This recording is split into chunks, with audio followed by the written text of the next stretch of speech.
and trying to keep our little kids from realizing that Mommy and Daddy haven't eaten in a while. Roger, from California. I'm grateful we could afford our son's surgery.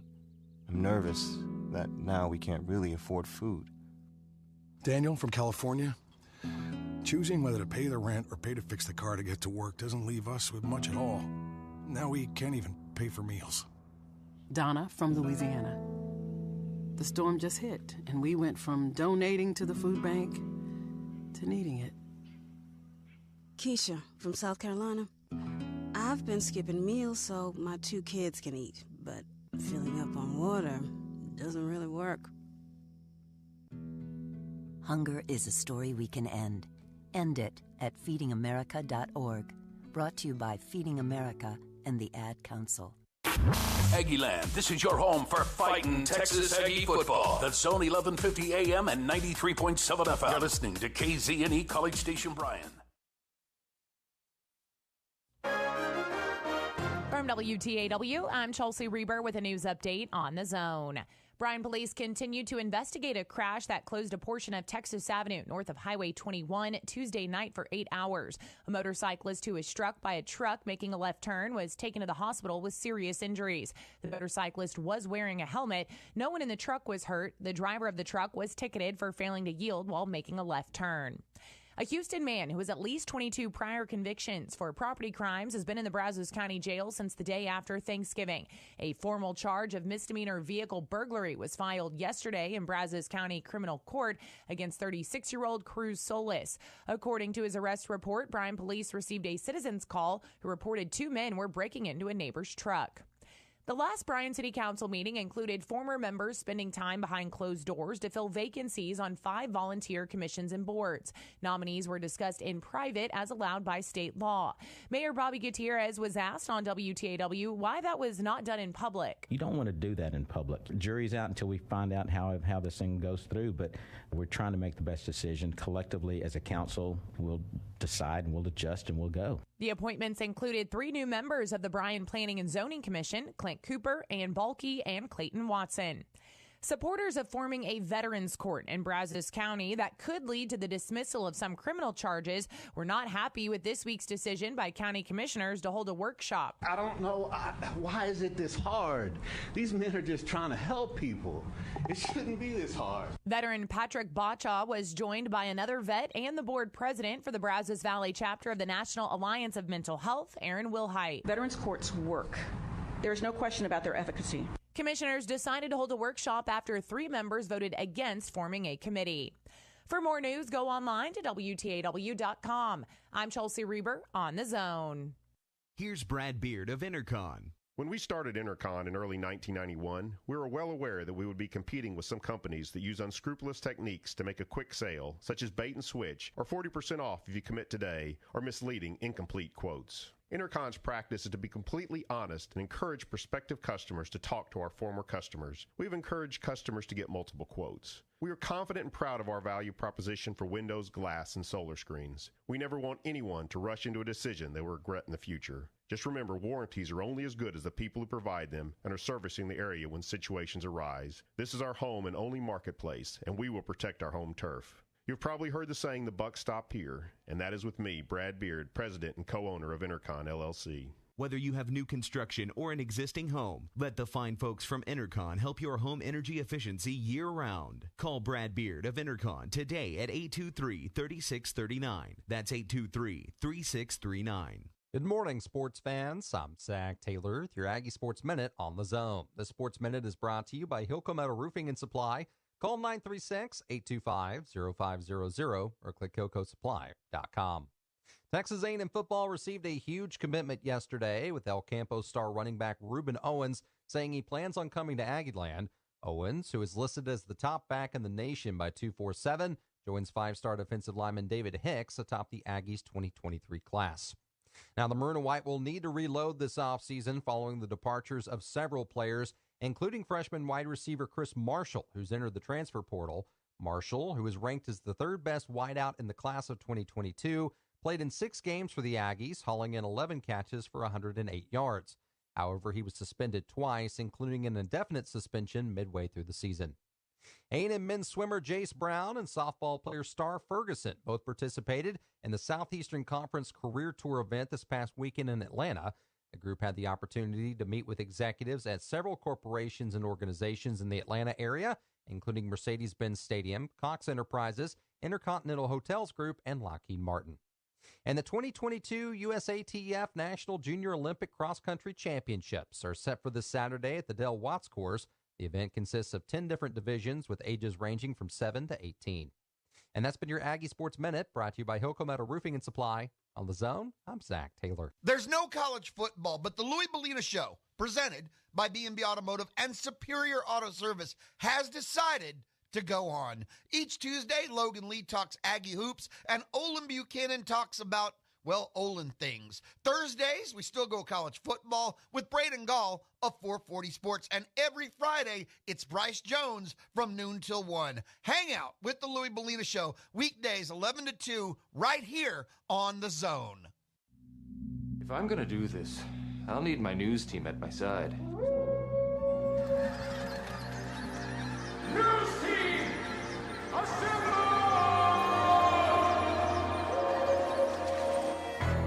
Howdy, Aggieland. Welcome to the SEC.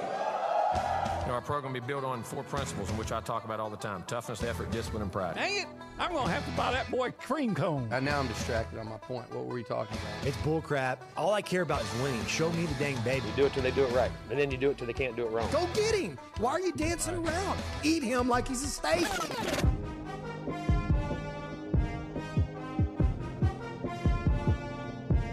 He fits what TexAgs radio is about. He fits into what the listeners are going to want. He's a pro on every level. It's Nuño and the crew on TexAgs Radio. Right here on Sports Radio 1150 AM and 93.7 FM. The Zone. Hey, hit records on my demo. Did y'all boys not get the memo? So I woke up this morning on my own, no alarm, 4:30 in the morning. I know, yeah, humble brag here. Because I wanted to talk some college football with you guys. I wanted to talk a little Reuben Owens with everybody. Welcome into TexAgs Radio, presented by David Gardner's Jewelers here in the Rollo Insurance Studio. It is the Go Hour, presented by the Warehouse at CC Creations. Maroon never looked so good with Maroon U. Olin Buchanan with us every morning. OB, I'm going to probably pay for it later because, you know, when you wake up earlier than you really want to, I was, you know, about 20 minutes earlier. It's not that big of a deal. But it was hard to go to bed last night. It was one of those, I had the Oura Ring that kind of tracks my sleep, and my heart rate was up. It was exciting because after a year of dysfunction, 5-7, you had one high note at the end of the year. And then, you know, just a couple weeks later, another big high note. Keep this momentum going. Yeah, it was, for me, I saw he committed. I'm like, man, what a great birthday present. Yeah. Right? You have a good day, and then you finished off with A&M getting a commitment from one of the best running backs in the country, and in some places one or two, right? One or two. In some places, running backs get devalued, but you know, here they're going to use that running back and use him a lot. And you know, he's like 1 or 2 in the country. You know what? He's number 1 in Texas. That's good enough for me. That makes him number 1 in the country to me. Yeah, and the timing of it too, OB. The fact that this comes the day after the Devon, well, I guess the Devon news broke, what was it, Tuesday night? Yesterday we talked about it. And, you know, basically within quick, you're thinking, how are you going to, you know, replace a legend like Devon? You've got a couple great guys you're excited about and you want to see what they can do. But then the running back pipeline continues to get deep. Yeah, you know, all of a sudden all those worries about depth don't look so bad. And you watch the kids. I'm talking about Reuben Owens. You watch his highlight tape, and you can't help from coming away really impressed. Yeah, he's speed, has good moves, a lot of speed. I'm not saying he has Devon A-Chain speed, who does, but he's got some power. But he's more than fast enough. Yeah, has some power. And you know what? I always look at the end zones because I want to see them make sure that they're that I'm watching like playoff games. Catch the ball out of it. Look at that. So for those of you watching on the CW or on YouTube or TexAgs, played a couple of those plays. It is fun because now the master plan that we all had, one part of it has come together. So my master plan was, got to get the OC, TBD. Got to get another running back. Got it. Got that one. Wouldn't mind getting a linebacker. Maybe Anthony Hill would be nice. Still in it from as far as we're hearing. Another cornerback would be nice. Another cornerback would be nice. Especially after the most recent news. And by the way, did you notice that the kid, what's his name, Tony from Alabama, that the guy that was recruiting him, the lead recruiter for Alabama is now at Colorado? He's at Colorado now. What's the kid's name? Tony, is it Mitchell? Tony Mitchell, yes, correct. Yeah, so, if they were able to somehow flip him, I mean, that would be amazing. Tony Mitchell, Anthony Hill, offensive coordinator. What else am I missing? Oh, we'll take another lineman. They could use a lineman. They could use a receiver. They could use another DB. But part of the master plan, when everybody said, it's over for A&M, you guys are done. And they use that voice. And they use that exact voice. They do. You guys are done. You're over. You sound like that. I couldn't think of Valley the Rivals guy. There's a Rivals guy that talks like that? Oh, my goodness. I just assume he does. Oh, what's his name? Mike Farrell. Mike Farrell doesn't talk like that, does he? I assume he does. Oh, my God. Five-star Ruben Owens got an A&M. Oh, my God. Yeah, whenever I read Mike Farrell, it's kind of that's the voice I'm reading, yeah. Well, they've certainly picked up some momentum, and the beauty is, so I use this compared. Look, they're still, 2 weeks away from signing away. So it's not – nobody's signed yet. This is just commits, right? But I chose a movie theme for what I think of Jimbo when he goes to visit a recruit. Okay. Tell me if you recognize this movie theme. A, B, C. A, always, B, B, C, closing. Always be closing. Always be closing.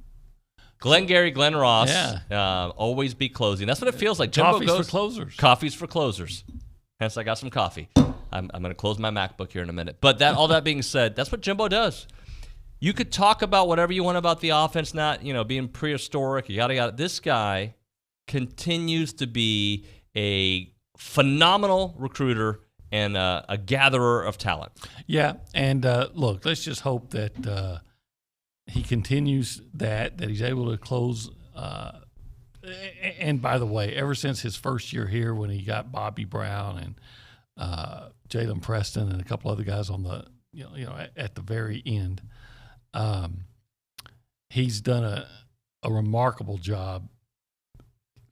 At the line, at the wire. He comes at the wire and shows a remarkable kick to finish. Right. We forget they were on their way to the number one recruiting class, but that last week is where they made it historic. Yeah. Did I didn't even know Jake Johnson was an option until signing day. Yeah. What? So don't discount the guy, and then think about everything that probably could go wrong did go wrong for A&M last season, but I want to look even further down the road. Hey, close out on this one, but then have that big year in 2023, and then just see where a guy that can close and has a new offense and everything can go from there. So I wouldn't mind Anthony Hill saying today that he is back in the mix, but the next order of business, you would think, the next thing we'll find out is probably the offensive coordinator, you think? If we're guessing? I'm guessing. Yeah, I'm guessing that would be done in the next few days. You would hope. Unless it may be done but not announced. Right. Because, if the offensive coordinator is with a team that's playing now and is going to be playing in the playoffs, then may be very careful about, look, I don't want anything that's going to distract the team that I'm trying to win a national championship with. Sure. Yeah, I agree with that. Longo looks like he's not an option anymore for A&M. Phil Longo from North Carolina looks like he's going to Wisconsin to be their offensive coordinator, so he's another name off the board. But reading through what Billy was saying yesterday, he was definitely in the mix, but wasn't their 1A, if you will. Makes you wonder who the 1A is. Well, we can speculate. Well, there's a guy in Fort Worth that I think is probably highly considered. I think Dan Mullen should still be highly considered. and maybe the Grimes at Baylor. Maybe. Yep. If you want to be a part of the conversation, you can do that, 979-693-1150. That's what you call the show. How are you feeling about Ruben Owens' commitment to Texas A&M? The flip happened real quick. All eyeballs started going to A&M, and then the announcement came last night around 8 o'clock on social media. You can text us on the A&B text line as well, 979-693-1150. That is the A&B text line, a College Station branch of the Amarillo National Bank. Good Texas banking, the website, amb.com. We go behind the glass. Nick Savage. Good morning, Nick. Howdy, good morning, y'all. What's going on? Who do you got there with you? I got Cole hanging out with me here today. He's Cole Hauser? No. No? No. That's Rip, right? That's the guy who plays Rip, isn't it? Yeah, but no. He's one of our, he's going to intern for us next semester. So he's here checking out the show and whatnot. But, I mean, it's crazy how fast recruiting moves, man. Especially last year, I wasn't in the TexAgs universe with y'all just yet, but like you said, Obi, like Jake Johnson, I didn't even know who that was until, signing day. He inked the dotted line. Marquise Groves Killebrew, like that guy came out of nowhere, at least on my end. I did know about it, but I'm excited to see who's going to fall into the fold here late. It's going to be a lot of fun, I think. I see Richard in the background shaking his head, smiling, doing the Richard thing. I think he shakes his head at like everything I say. How does he hear the show without headphones on? That's the best part of the conversation.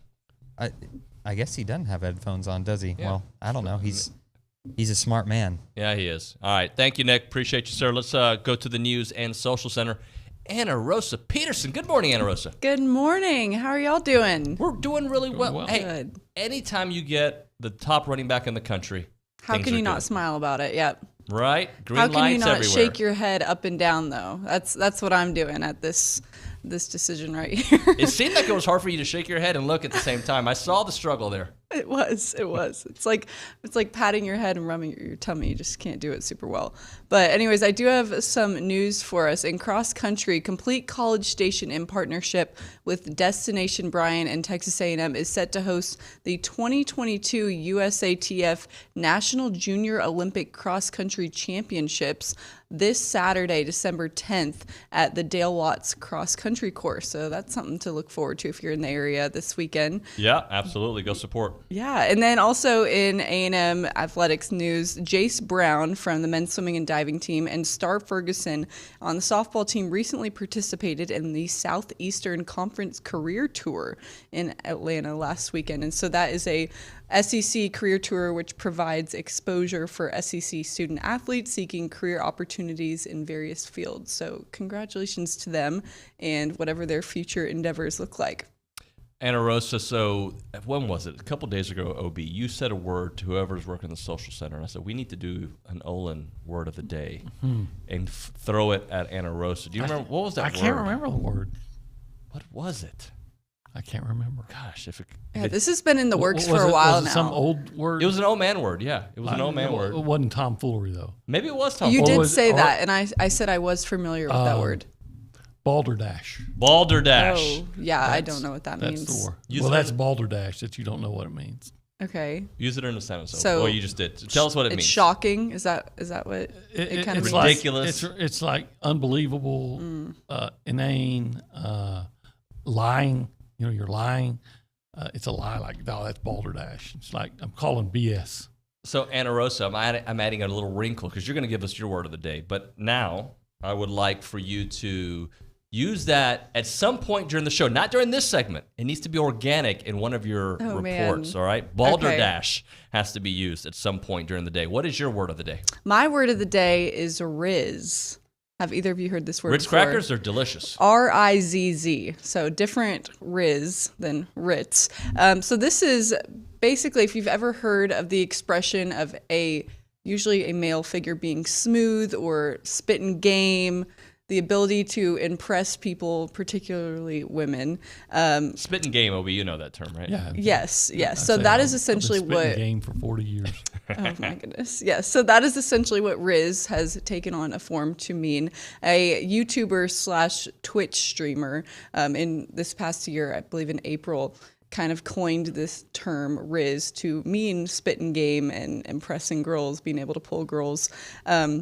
And so he'll use it in a sentence by saying, oh, he's got Riz or he doesn't have Riz, and be able to rank people's ability to have Riz or the Riz ability. Riz. Exactly. And so I want to ask you guys who you think at TexAgs, whether it's right now or in the past, back in their day, was able to have the best Riz. And this has nothing to do with looks, appearance. It's your swag. Your swag. Yeah. Obi. I'm not going to answer this question, by the way. This is for you two to now, take on. Now, I mean, it's obviously Liucci, you know. I mean, he's single and has money. You can have a lot of Riz if you have a lot of money. Yeah. Back in the day, you Logan. know. Logan, yeah. Back in the day.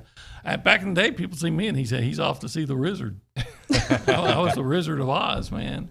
But that was a long, long, long time ago. Yeah, me commenting on other dudes' Riz ability just doesn't seem like something that's in my wheelhouse. Well, you know what? Well, though? I don't feel comfortable doing it either. I got a pretty good idea that in the day that that Nuño was quite the wizard.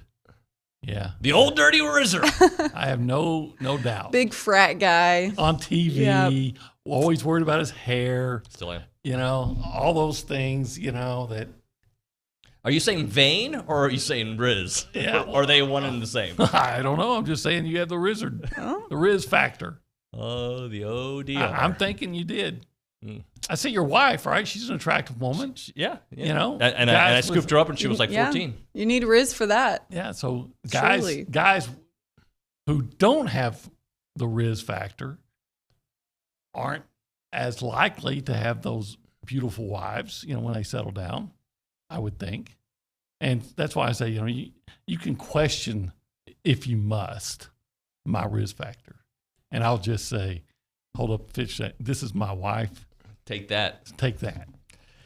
Just got confirmation. The Rizzy, Billy Liucci, will be joining us at 9:05. We'll talk about Ruben Owens, and maybe I'll try to get some little other tidbits if I can. You think Zane is a Riz factor? No. Yeah. No. Even the mere thought is balderdash. The mere suggestion. I don't know why y'all are looking at me. I told you I'm not commenting on anybody's ability to. What woman do you know has some Riz factor? I think it's like mainly used for men. I mean, why? Yeah, but see, we're not supposed to do that in these. Okay. Well, like, all right. Who's an athlete that's probably got game? I don't know. Help me out here. You can help me with that with an athlete, right? Trevor Warner for sure has some game. My but that has a lot to do with appearance. So appearance is part of it. It definitely is part of it. But Riz is supposed to be aside from appearance, but I think that they go hand in hand. I hope that this segment is deleted from my memory just because we're commenting on dudes. We're moving on and talking about heritage films. Chance McClain's company. I actually told him an idea yesterday. I sent him an idea like he should do like a documentary on the origins of 1560, the game. What about a documentary on TexAgs? That'd be great. Interview Brandon, interview Billy, Gabe, Josh, the whole crew, Hunter, and how it all kind of got this started. Make a real nice documentary from it. That's what Chance McClain does. He does documentaries, but for normal people. He can do it for businesses, sure. But he does it for bosses, moms, dads, people like Olin Buchanan. He'll tell their story and talk about their Riz factor from back in the day. Anything you want to know, he'll get it on there. He did it for my father. It's just a cool thing that we've given to our family for it.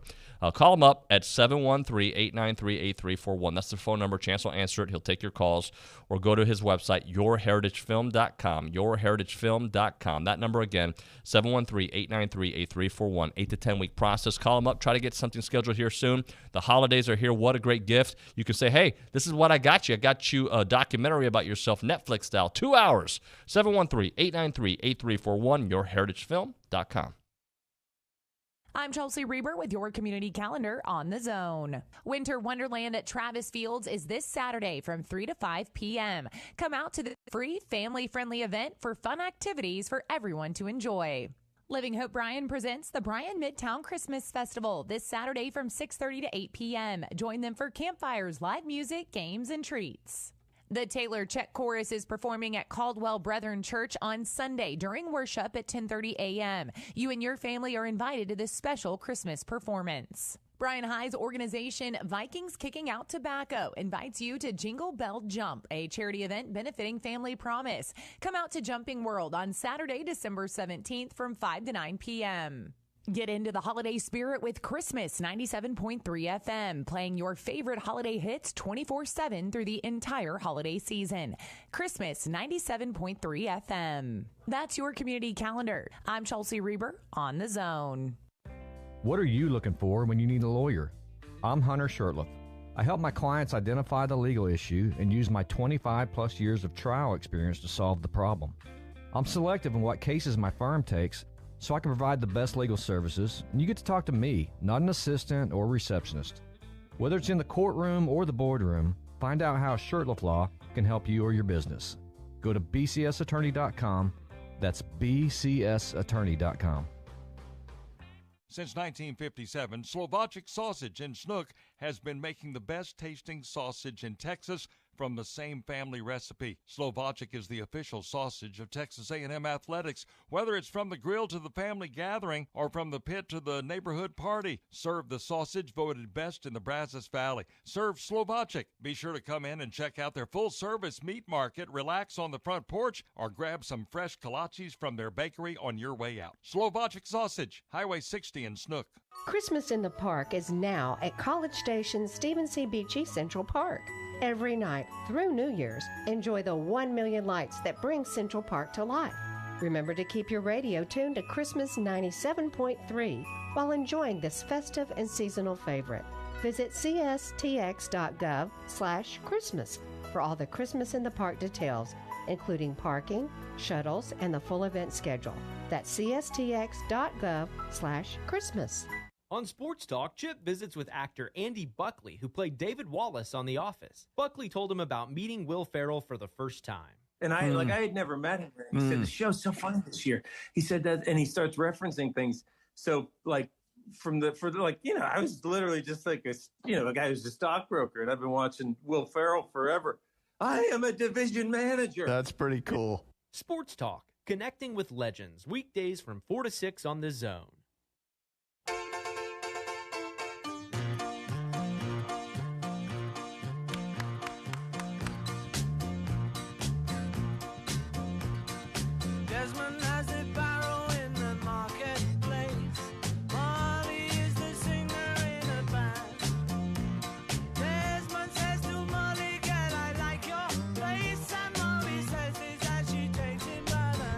I love talking about idiots. It brings so much joy in my life. It shouldn't. I mean, it's definitely a character flaw of mine. But I like losers and idiots when they comment so I can respond because I have the microphone. They don't. And by the way, it's TexAgs Radio.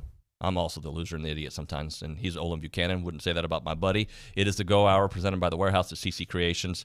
People from other, fan bases like to come on the YouTube page and make their little comments, and then they bounce out. And I'd Google search their names and find out all about their history and all the good stuff. But beyond that, here's one from C. Rogers.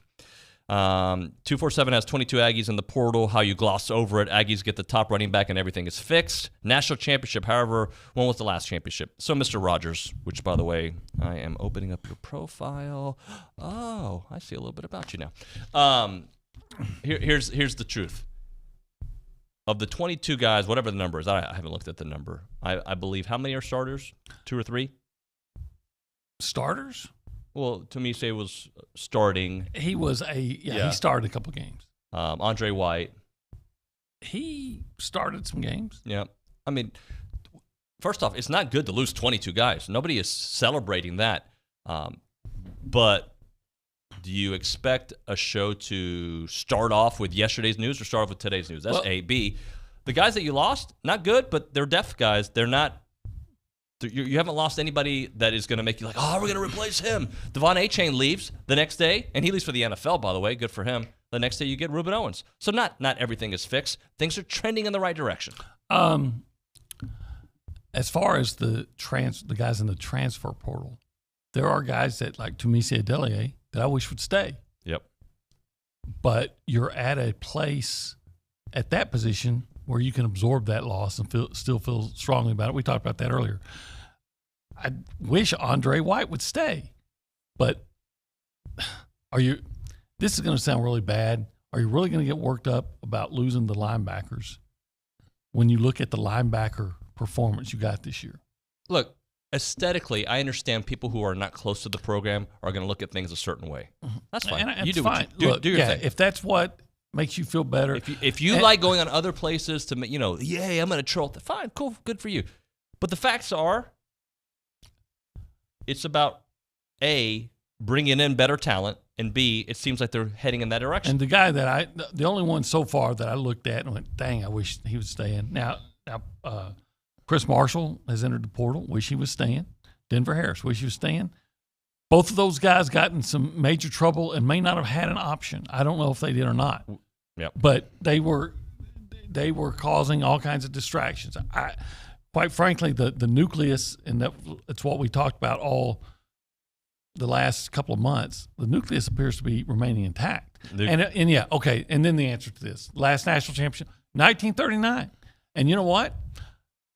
Oh, that hurts my feelings so hard. Here's the way I look at it: is A&M is proud of that 1939 team, but doesn't look back. A&M is looking to the future. Nobody, I don't know where C. Rogers is from, but I'll say this.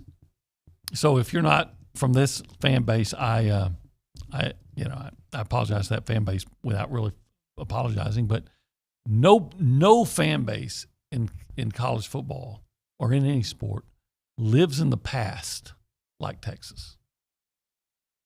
Oh, there is that. They should all wear afros and white guy afros and mood rings and bell bottoms. They live in the past so much. Hey, in the last couple minutes of this segment, let's do a little Heisman watch here, presented by the Shurtleff Law Firm. Shurtleff Law Firm, delivering you justice for those who need it most. You did your vote. You're not going to tell us who you voted for, but let's kind of talk about the how you think it'll play out. Well, I think Caleb Williams of USC is going to win it. I don't necessarily think he deserves it. Yep. But I think he's going to win it. I think for some reason the national media and a lot of voters just have a thing about Lincoln Riley, and they look at what his quarterbacks. Look, Caleb Williams is going to be the third quarterback that he's coached that has won it. And okay, I think caliber of competition has to be factored in. I think how you played in your biggest games has to be factored in. I think that Caleb Williams deserves to be in New York. I don't know that I would vote for him. Yep. People talk about Hendon Hooker, that he lost it when he didn't have a great game against Georgia. It's the best defense in the country. He had one bad game against the best defense in the country. Well, go back and look game by game at Caleb Williams, and you'll see a couple of very pedestrian games against some pedestrian opponents. Yep. So, quite frankly, I was impressed with Max Duggan, who, despite having a pedestrian game in the championship game, still willed his team to be in a position to win it if his coach would just run a freaking quarterback sneak. All it would take. Yep. He didn't have a great game, but he made the big plays. And I think when you say outstanding player, I'm not saying I voted for him either. But I'm saying that when you have a guy that makes big plays at clutch time in big games, that's something that's going to get your attention. I think C.J. Stroud of Ohio State's going to get a lot of votes, even though Ohio State got blown out in their big game against Michigan. But was that on C.J. Stroud? Right. So Blake Corum of Michigan, running back, probably could have won it had he had a big game against Ohio State. But you know what? He got hurt, and Donovan Edwards had a big game instead. You could say, well, if Donovan Edwards was going to go off like that for Michigan, what would the guys starting in front of him have done? Yep. So you could come to that. So I think that there's going to be a lot of guys. This would have been a year if Devon Achane would have had the year we thought he was going to have, if he had gotten the blocking and A&M would have had the passing game to take some pressure off. He absolutely could have won it. This is a year if the kid at Alabama, the defensive guy, why am I not thinking of his name? Help me if you can think of it. Will Anderson. Thank you, Will Anderson. Had he had the year this year that he had last year, maybe he'd have won it. Yeah, you're right about that. But I do think when all is said and done, Caleb Williams of USC is probably going to win it because of name recognition, coach recognition. Yeah, stats are involved, but I'd still look real closely at his entire season. Yep. All right, let's do this. Let's hit a break. We'll come back with Stephen McGee. Right now, we need a caller number. Let's see. What caller are we going to do here, OB? Let's do caller number 1. We'll give you a free car wash from Aggieland Express Car Wash in South College Station off of William D. Fitch in Greens Prairie. Aggie owned and operated with the friendliest staff and a personal touch. They offer a monthly membership. We'll give the first caller a free car wash right now from Aggieland Express in South College Station. 979-693-1150. He's got the moves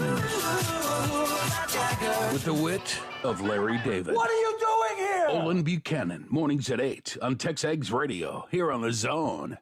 Here's Brad Beard of Intercon. Replacement windows, like other major purchase items, will at some time in the future need service, whether warranty or not. If you purchase your replacement windows from Intercon, you'll just phone our local number and we'll take care of your issue in a prompt and professional way. Every one of Intercon's personnel who answer the phone will know how to involve the right people to find a solution. With Intercon, you won't spend hours manipulating through an automated phone tree. If you consider purchasing your replacement windows from another window source, a good exercise would be to call the service department of the other company.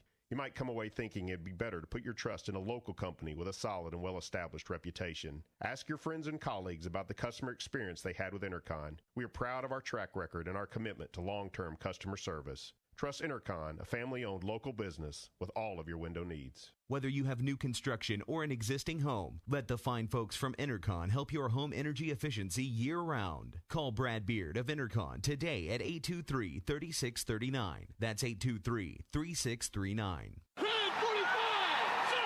Brian Broadcasting congratulates the College Station High School Cougars as they continue their charge toward the state football championship. Hear all the playoff action live on Maverick 100.9 and online at maverickradio.com. Thank you to our sponsors: Kelly Burt Dozer, Brazos Valley Floor and Design, Frost Bank, Ed Phillips Plumbing, and Club Car Wash. Listen to the games live on your home for College Station Cougar football. Maverick 100.9.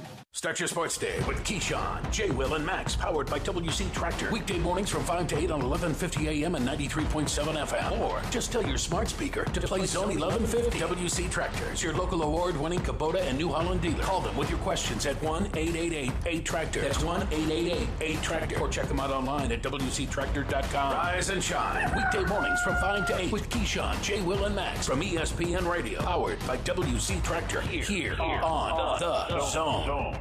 As a real estate agent in the Brazos Valley, we have a few questions for you. Do you desire to grow your business? Are you passionate about exceeding client expectations? Would you rather work with a local company backed by Compass, the largest independent brokerage in America? What are you waiting for? Lone Star Realty Group, a strong local brand with instant recognition, awaits your move. Contact William Sears at LoneStarBCS.com. Your success is just a click away. Lone Star Realty. Experience, integrity, results. An equal opportunity employer. You can listen to Aggie football, basketball, and baseball on your Amazon Dot or Echo. Step 1, say, Alexa, enable Zone 1150 skill. Step 2, anytime you want to hear fighting Texas Aggie football, Texas A&M women's basketball, or Aggie baseball, all you have to do is say, Alexa, play Zone 1150. It's that simple to listen to your favorite A&M teams that play on the Zone with your Amazon Dot or Echo. Make sure to say one time, Alexa, enable Zone 1150 skill. Then say, Alexa, play Zone 1150.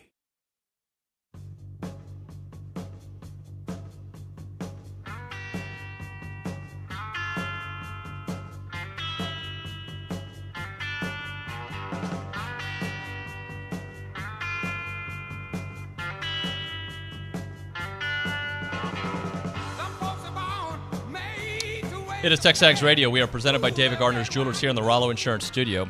It is the Go Hour presented by the Warehouse at CC Creations. Obi, you know what a topic of discussion is on the chat right now? What? Tell me. Your Tupperware.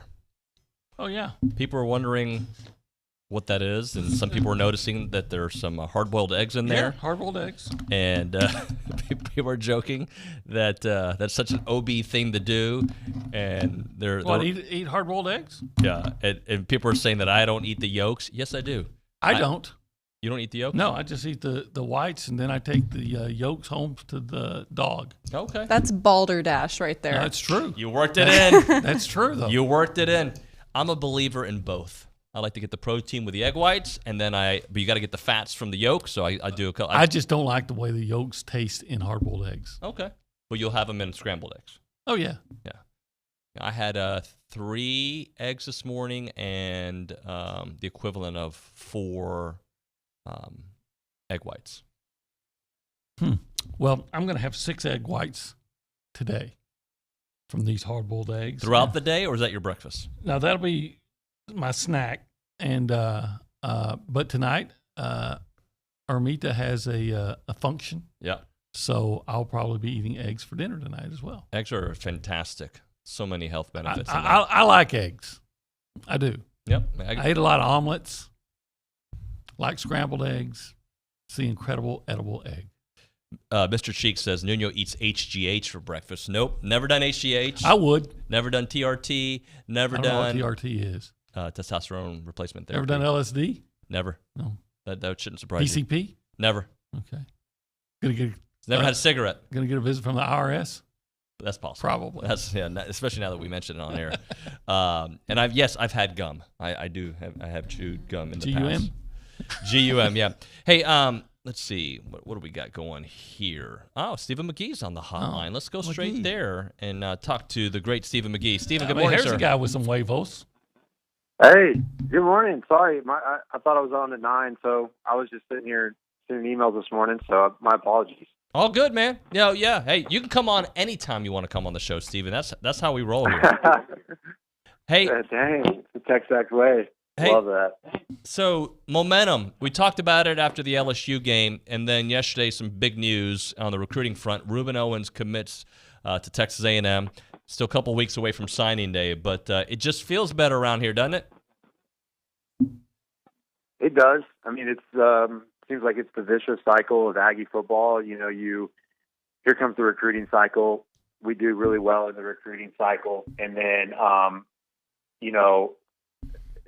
we build up this momentum going into the season, and then we go 8-4, 5-7. So, ultimately, it's not about talent. Obviously, the most important thing this football team, in my opinion, can do this year is just keep the guys they got. I mean, we have plenty of good football players to win football games. Now I get it. Like, you have to continue to build that roster and build depth. And so not to diminish the role of recruiting, but at this point, it's just going to come down to winning football games. I mean, I think that's the next step for this program is just getting it done on the football field. And to me, it's largely hinged and contingent upon keeping Connor. And I feel really good about that. I really feel like Connor's going to be an Aggie.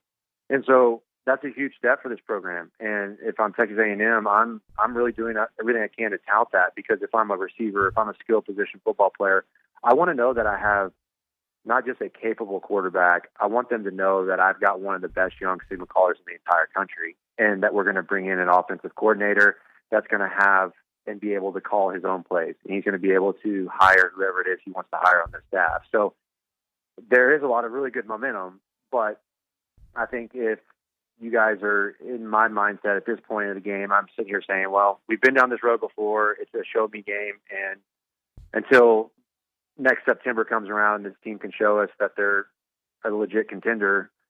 It's just it's a news headline. It's true. Yep. Nobody wants to be, the February national champion. I mean, it's nice. Exactly. It's nice. But I worked for years in Austin. They said Mac Brown was February's coach because they had always signed a good class, and then it took him 8 years to actually win a national championship and one amazing player. Exactly. Hey, Stephen, how much do you think Jimbo's track record, especially at A&M with running backs, was part of the decision for – I mean, I don't know Ruben, you don't know Ruben, but I'm assuming that the fact that these running backs, the Spillers of the world, obviously A-Chain, that this kind of track record goes a long way in getting these young guys.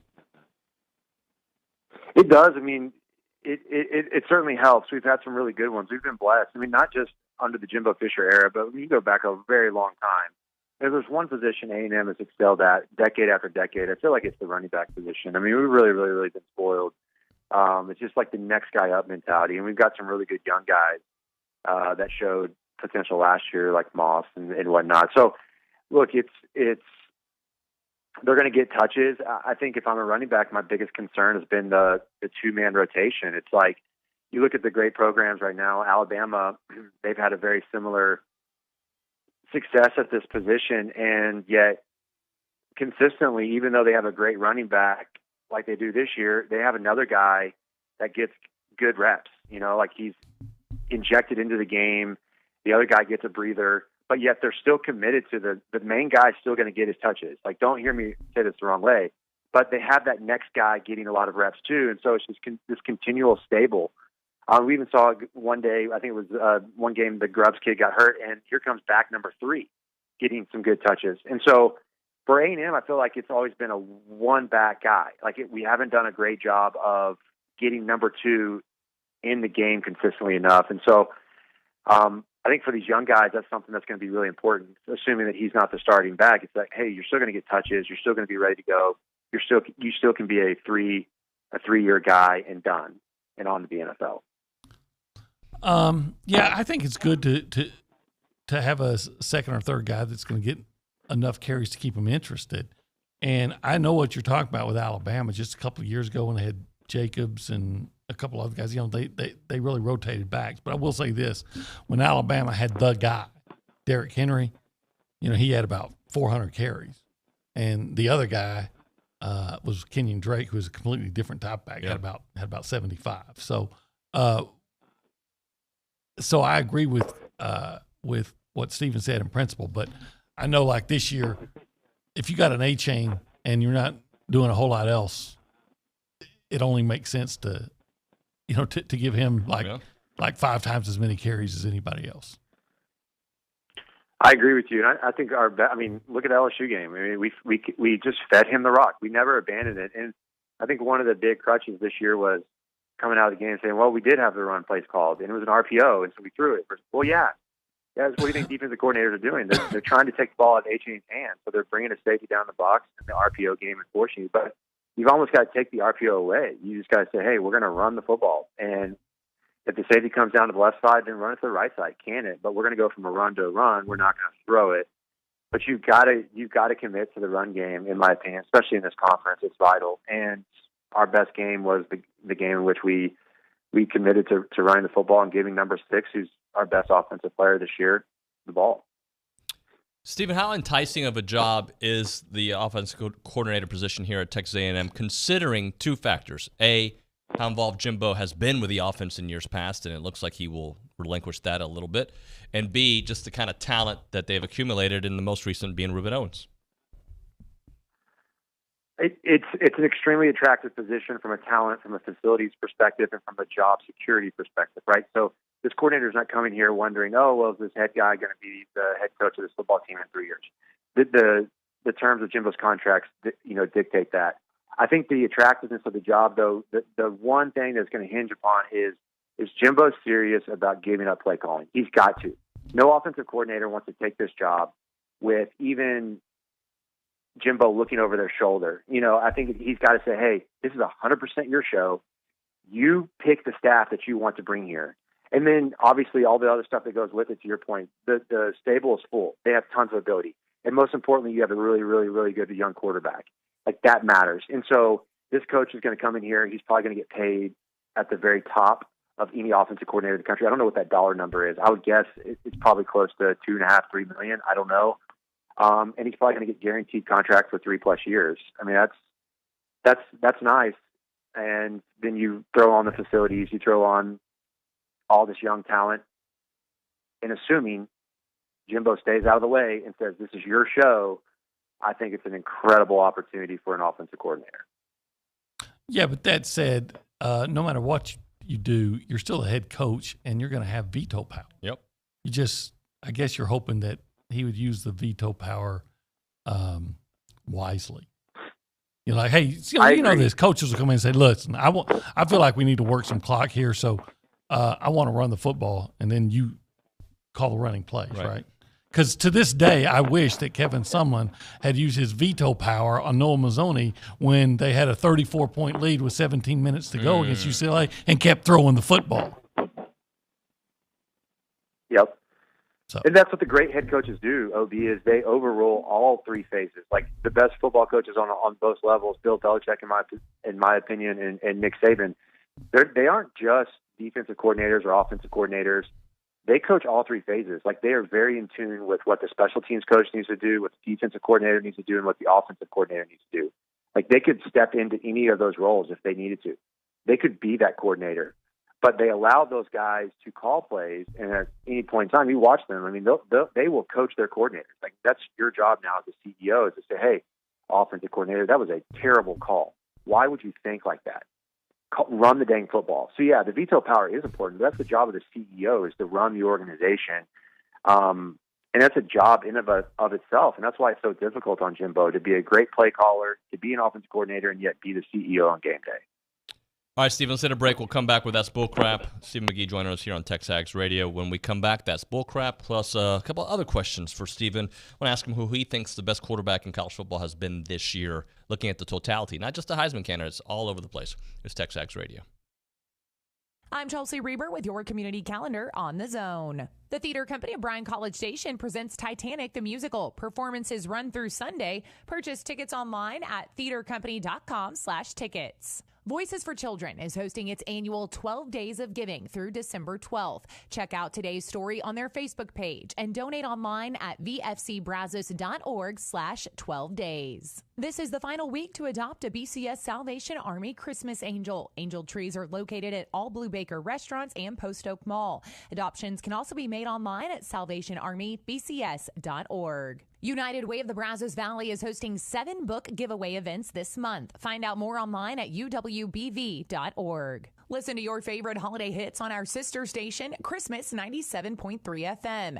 Guaranteed to get you humming along. Your favorite holiday hits 24/7 on Christmas 97.3 FM. That's your community calendar. I'm Chelsea Reber on The Zone. Holiday sparkle starts at Montelongo's Fine Jewelry. The Montelongo's Fine Jewelry family has been helping people select the perfect gift for over 30 years, and they want to be your jeweler this holiday season. Let Montelongo's help you find a dazzling gift from their incredible selection that's in stock and ready to be wrapped. Decide joy. Decide to give. Decide Montelongo's. Bring home a little sparkle with a gift from Montelongo's Fine Jewelry that's sure to make your loved one's Christmas shine. Visit their showroom on University Drive, and Merry Christmas from the Montelongo family to yours.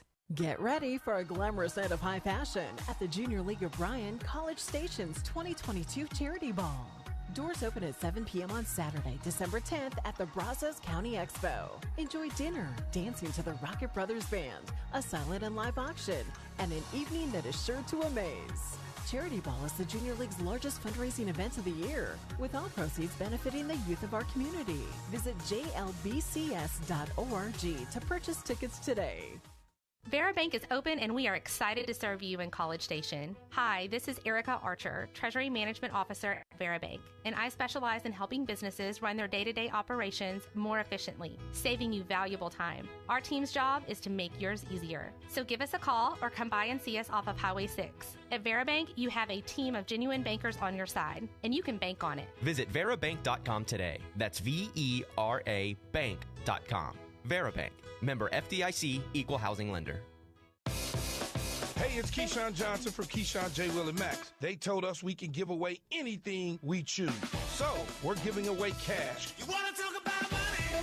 We're giving away $10,000 a day. And all you have to do is listen to us for a chance to win. You can win $2,500 an hour every hour, weekday mornings 5 to 8, here on The Zone with Keyshawn, J. Will, and Max, powered by WC Tractor.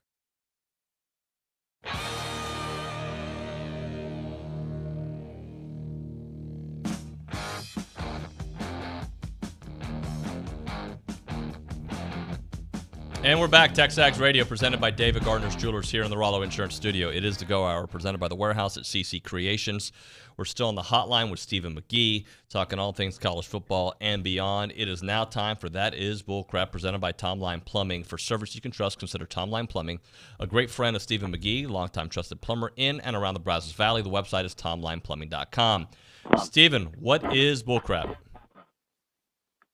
So mine is what is not bullcrap. I have become this year a big Max Wright fan, and he won the Aggie Heart Award, which I think he's an incredible example of. Overcoming the injuries, doing whatever the team had, recruited as a defensive lineman, moved over to tight end. He's not the most athletic. He's not the most gifted. He's none of those things, but he's just everything you ask for. He's got the great DNA of champion-like qualities, right? Shows up, does what the team needs him to do. He's unselfish. And he produced this year as well when he got those opportunities, and despite some injuries. And, that's the kind of guy, in my opinion, that's going to be very, very successful when he leaves Texas A&M and whatever he decides to do. That's not bullcrap. Max Wright, congrats on a pretty awesome career. Great one there, Stephen. Let's go now to OB. I got to be really careful with I'm saying this, because I think it was I think it is bullcrap that even in a foreign country that Brittany Griner was going to be sentenced to 9 years of hard labor for the crime that she committed. That was bullcrap. That crime, even in foreign, that crime did not fit the punishment. Correct. The punishment did not fit the crime. So that was bullcrap. So I think it's good that she's that the United States made a deal and she's going to be released, free.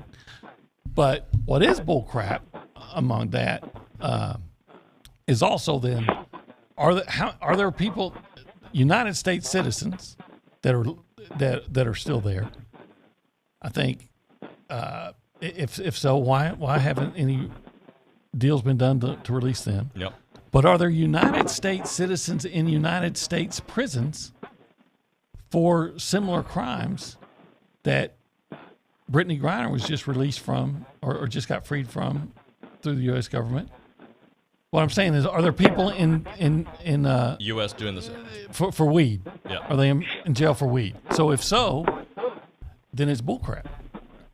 But it was bullcrap that this basketball player faced the sentence that she faced for the crime, the minor crime she committed.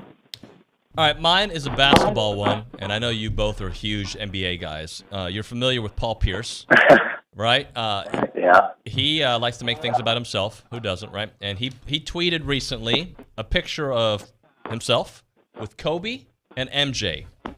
And the line says, "Who's taking the last shot? Game on the line? Question mark." Then he did give some props to Kobe. Say, "Still can't believe Mamba's not here. Rest easy, GOAT." But let's go ahead and be honest. Between those three, you're bringing them the water. You're bringing them the towel, Paul Pierce. You're not even in the conversation of the top 50 who's taking the last shot of all time in NBA history, in my opinion. Yeah, in that order, he's batting third. 100%. Yeah, and quite frankly, he's not even in the lineup. Probably, I'm going Bird, Johnson. I can go on and on. Allen, and go on. How about Robert Horry?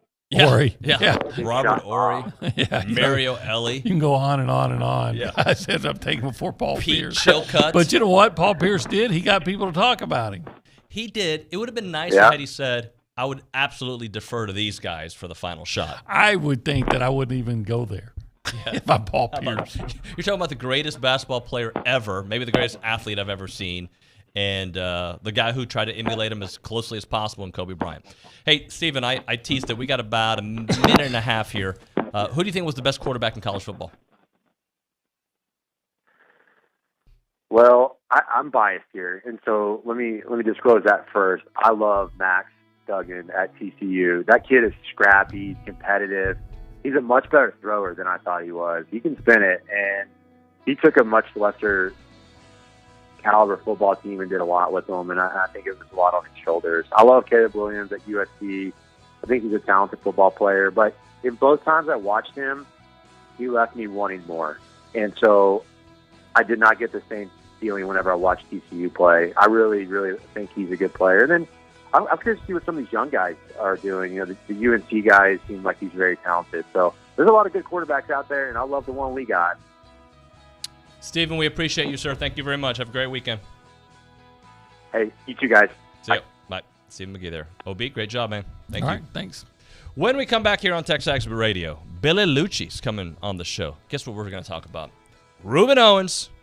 Hopefully I get some info on the OC, but we'll just see where we are with things. Maybe other recruits that they are trying to zero in on. Aaron Torres later, the basketball chat with Logan and Tap, and then the fan show. All that, your text messages, your phone calls here on TexAgs Radio.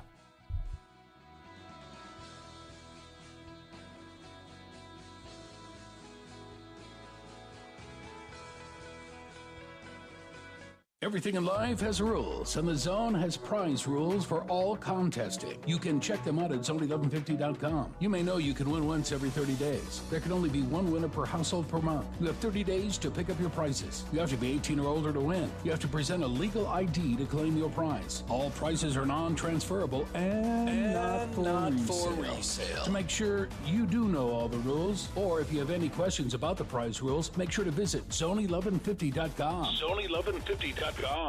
For our military families, Americans can show appreciation through education. Because of you, I will walk across the stage.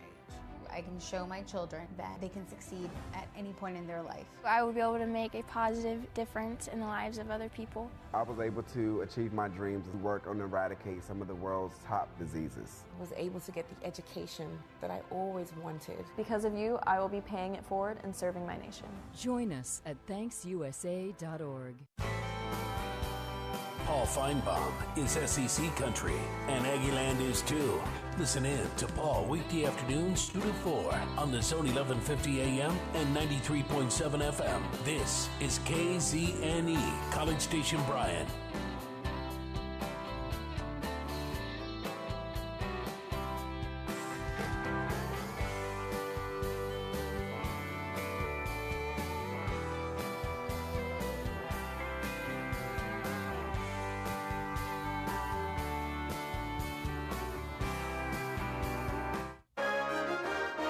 From WTAW, I'm Chelsea Reber with a news update on the Zone.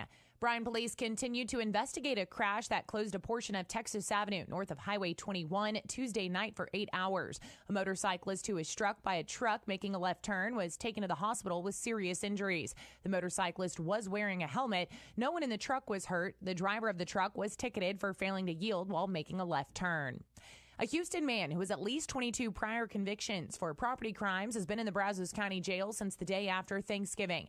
A formal charge of misdemeanor vehicle burglary was filed yesterday in Brazos County Criminal Court against 36-year-old Cruz Solis. According to his arrest report, Bryan police received a citizen's call who reported 2 men were breaking into a neighbor's truck. The last Bryan City Council meeting included former members spending time behind closed doors to fill vacancies on 5 volunteer commissions and boards. Nominees were discussed in private as allowed by state law. Mayor Bobby Gutierrez was asked on WTAW why that was not done in public. You don't want to do that in public. Jury's out until we find out how this thing goes through.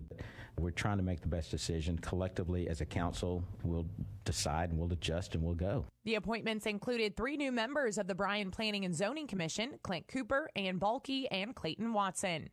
Supporters of forming a veterans court in Brazos County that could lead to the dismissal of some criminal charges were not happy with this week's decision by county commissioners to hold a workshop. I don't know, why is it this hard? These men are just trying to help people. It shouldn't be this hard. Veteran Patrick Bacha was joined by another vet and the board president for the Brazos Valley chapter of the National Alliance of Mental Health, Aaron Wilhite. Veterans courts work.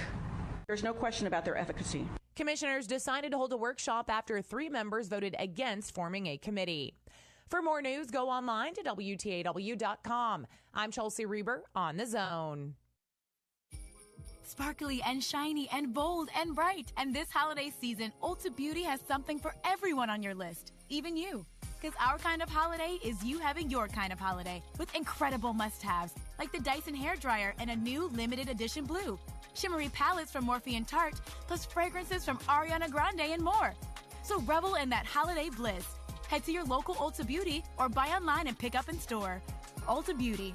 The possibilities are beautiful.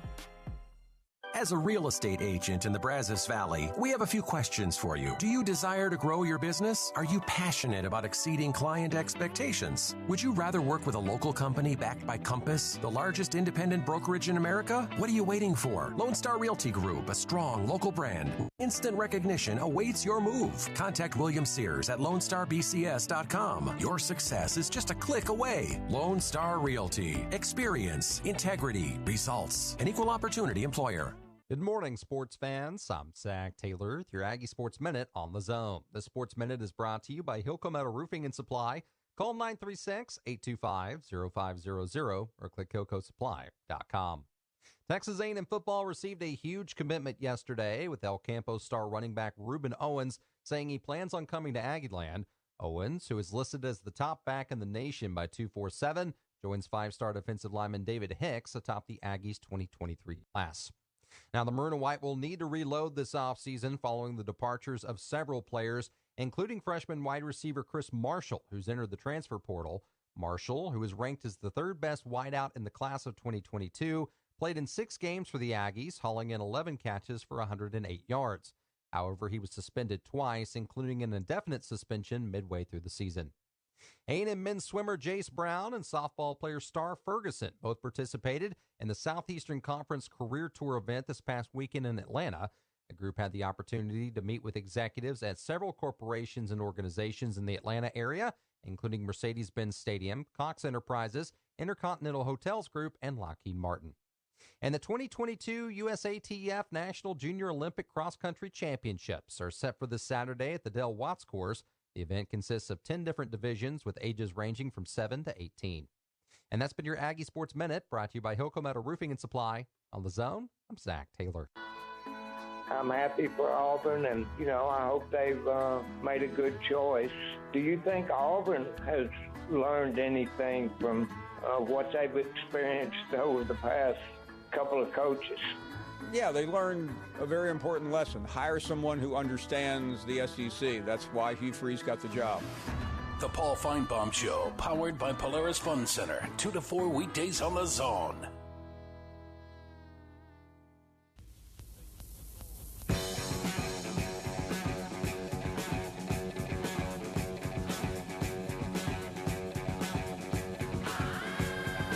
It's a good day to be an Ag. TexAgs Radio, presented by David Gardner's Jewelers here in the Rollo Insurance Studio. Let's not waste any time. Go straight to the hotline. Billy Liucci joining us here on TexAgs Radio, executive editor, co-owner, good friend. Hello, Billy. Good morning, sir.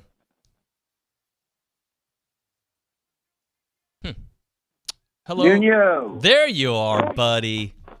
There he is. Hey, there he is. I haven't used that line in a while. I need to start using it again. I know. I miss it. Noticed that. Huh. I don't know why you don't use it. It's a staple. Staple. Hey, let's talk about Ruben Owens. How did another it happen? Staple is another staple is the Aggies getting really good running back signing and flipping them. Is that how I talk?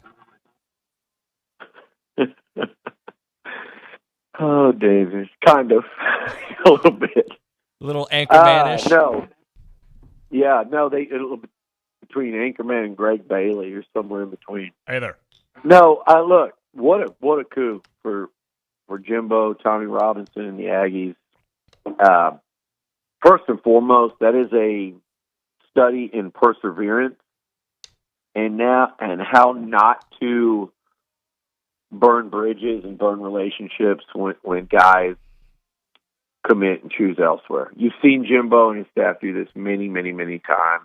This was another example. I think they've done it with a couple of very high-profile guys. This is another one of those incredibly high-profile examples where you are patient. And, Evan Stewart would be another one from last year. There's been so many over the years, and they're going to try to do it with other guys again this year. But Ruben Owens a long time ago was going to commit to A&M, and on the day he was prepared to commit, went to Texas, and there was no anger. We're done with you. That approach never happened, and they kept recruiting him. They played the long game. They did the same thing when he committed to Louisville, and here they are standing at the end when he makes his choice. And what a monster coup! This is the best back in Texas. Some would say the best back in the country. It's he or Cedric Baxter, who's committed to Texas. And ironically enough, those are the two guys that Jimbo targeted from day one.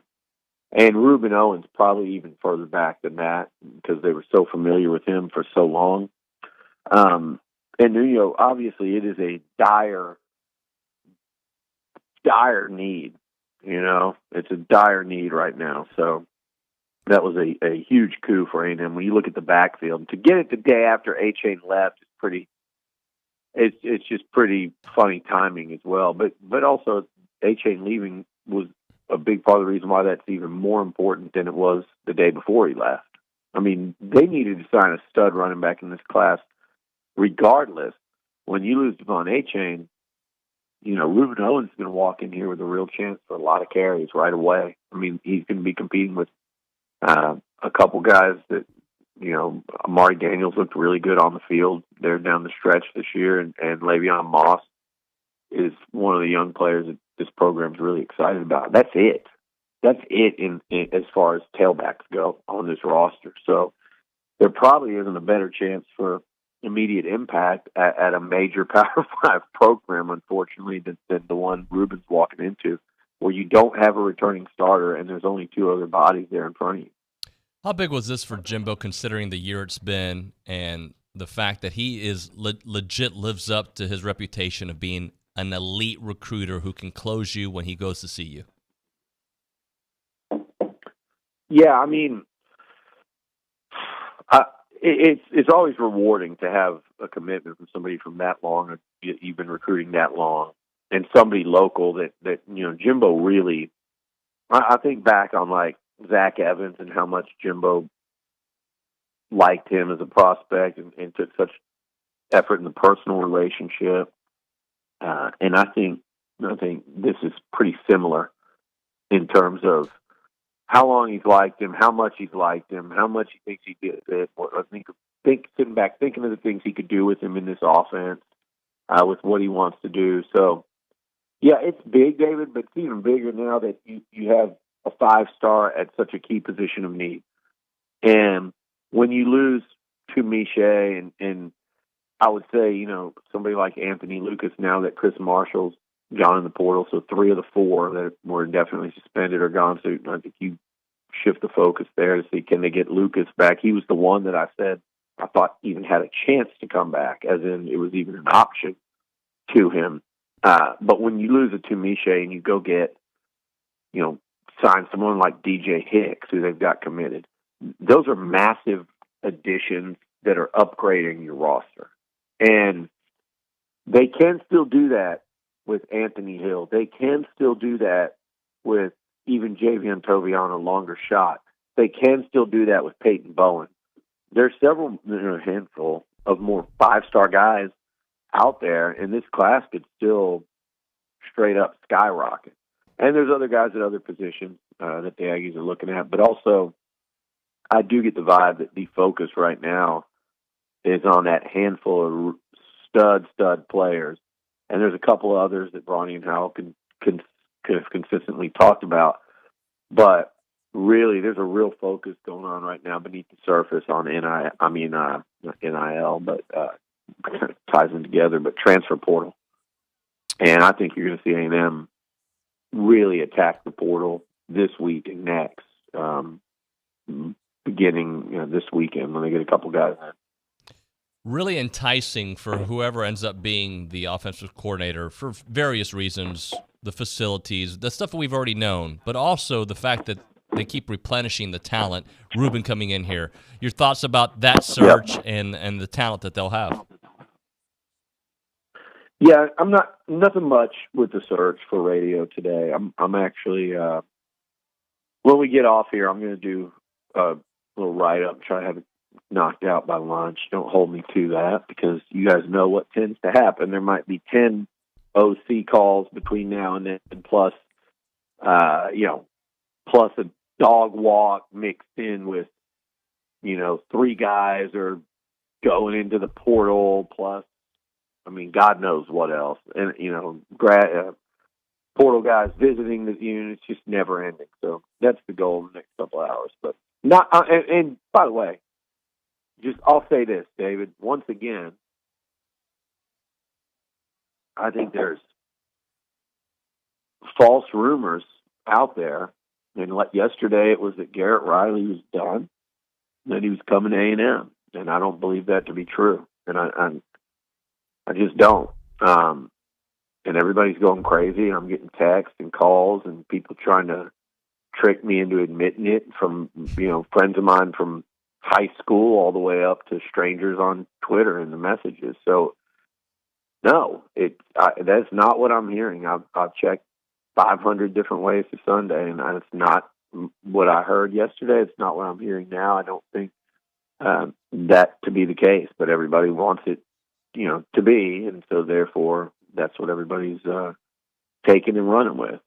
And then, the people that really go out on that limb say, well, it changed his mind. No, you were wrong at the beginning. You're wrong now. Nothing changed. So that's where that's at. I have said that Riley and Phil Longo were candidates. Longo picked, Wisconsin yesterday. I say picked. I kept trying to tell people A&M hasn't offered the job to anyone as of a couple of days ago. And I think maybe Longo might have got tired of, bird in hand type of thing and took the Wisconsin. So, and I don't know. I do know that he was never like number one. And that was always kind of my vibe. So we'll see. But here's my thing. It's like recruiting. If he was your third option, you better get number 2 or number 1 and not number 4. That's the problem you could run into. And I'm not saying he was the third option. If he was your second option, then you better get number 1 or at least number 3 and not fall down to number 4. It's just like recruiting. Reuben Owens was a top option from day one. If they didn't get Reuben Owens and didn't get Baxter and didn't get Roderick Robinson from California who went to Georgia and didn't get Jeremiah Love who went to Notre Dame, then you've got a real problem. I think they would have been happy with any of those 4. I think they were the most happy getting Reuben Owens. I think he's the guy, being in Texas, being a momentum get like he is, and being as versatile and explosive a player as he is. When you lost such an explosive weapon in Devon A-Chain, I think that was why they're probably more excited about him than they would have been any of the other backs. Billy, I started the show with, if Jimbo or if anybody came up with a master plan, I know they have their plan, it would have included, obviously, Reuben Owens, getting the right offensive coordinator, which I still think that they will end up doing, getting a linebacker, or an elite linebacker, I should say, hopefully in play this weekend with some of the transfers and maybe a recruit, maybe Anthony Hill, who knows, and a cornerback. That is all feeling like still in play, right? Yeah, I think it's all still in play, and it's going to be a mix of portal and high school recruiting. In almost every position you said, I could make a very strong case. In fact, you couldn't convince me otherwise. They need both. I mean, if you think about linebacker, yeah, I think they need one of each. If you think about running back, I could still make a case that they could really use depth in the form of portal back, go into a season with 4 running backs total. I don't know how many carries Daniels has in his career, but he's got the most, and I doubt it's more than 25. And then at corner, no doubt. I mean, no doubt that is a glaring hole right now on the roster when you look at it. There's just a couple. There's only one guy that's played a lot, and there's just a few that have played. Period. So, and there's just not that many bodies anyway. So I think that's a no-brainer. They've got to go portal there, and you've got to get a high school stud or 2 more. So, yeah, I mean, I think every position you said is actually not an either or, but a both. Billy, so I'm looking at the numbers now. Le'Veon Moss, 27 career attempts. And Amari Daniels, 56, 36 this year, 20 last year. So very little, experience, if you will. Amari's a lot more than I would have thought, though, at 56. I did 36 carries this year, surprised me. I guess, obviously Auburn and the UMass game probably boosted both of those guys quite a bit. But yeah, I mean, guys that I can think of Amari Daniels playing a key role in 2 meaningful games in his career, Auburn and LSU. He's had meaningful touches, but a meaningful role. And Le'Veon, probably about the same. Probably a couple games there for him. So really no experience. There's 0 experience behind your guys, behind A-Chain this year, and he's gone. So yeah, I still think there's a pretty dire need to bring in an experienced back. Billy, I know you can't get in the mind of kids, but people enter the portal in a hurry all over the country. Are people going to commit in a hurry? Yeah, I think so. I think you better have your head on a swivel if you're a college football coach or someone that's, trying to manage a roster. You better have your head on a swivel, and you better be ready to make moves quickly, because you're going to blink and guys are going to be out of there. So, you want. It's funny because we're conditioned that you want the last visit. You want the last visit. In some ways, if you're recruiting these portal guys, you almost want the first visit, because you definitely going to be stressing that they're going to go on one visit and be done with it. And that won't be the case for all of them, but I think these guys are going to make some pretty quick decisions in a lot of instances, especially in the day of NIL. So basically, everybody get the TexAgs app and be ready, because there's going to be some, hopefully, a flurry of news here over the next week to 10 days. Yeah, I think it should be busy, and people keep wanting to know a timeline on the offensive coordinator front. And I've been thinking, I think a couple days ago, I said between around 48 hours or so. So we're just coming out of that window. And I still think there'll be something here by the end of the week. And I know that is the real goal. Nobody wants this thing to drag out because of everything we just talked about, which is recruiting in the portal and, not missing out on your guy. Thanks, man. Always good to catch up with you. We'll see you tomorrow in studio. All right, David. Thank you. Thank buddy. you. Good to see you, buddy. Good talk. Bye. Later. Billy Liucci there on the hotline. Appreciate his time. All right, we'll kind of digest the info there, and we'll take your calls, 979-693-1150. You can text us on the A&B text line. I see a bunch of texts coming in as well. We'll get to that. And then around 9:35 or so, Aaron Torres from Fox Sports Radio and Aaron Torres Online. Right now, though, let's talk a little Cap Rock Health. That's the place to go when you are in an emergency-like situation. They have highly personalized emergency care. All of their patients benefit from a very unique one-on-one experience. And if your stay requires you to be admitted longer, they're going to manage every element of your visit out there. They're going to get to know you and your individual needs. They have a very low to doctor-nurse ratio. So they'll get to know you and what you need when you need it, and they'll take wonderful care of you. And they've got hotel-quality rooms, so you never have to sit in a dirty wait.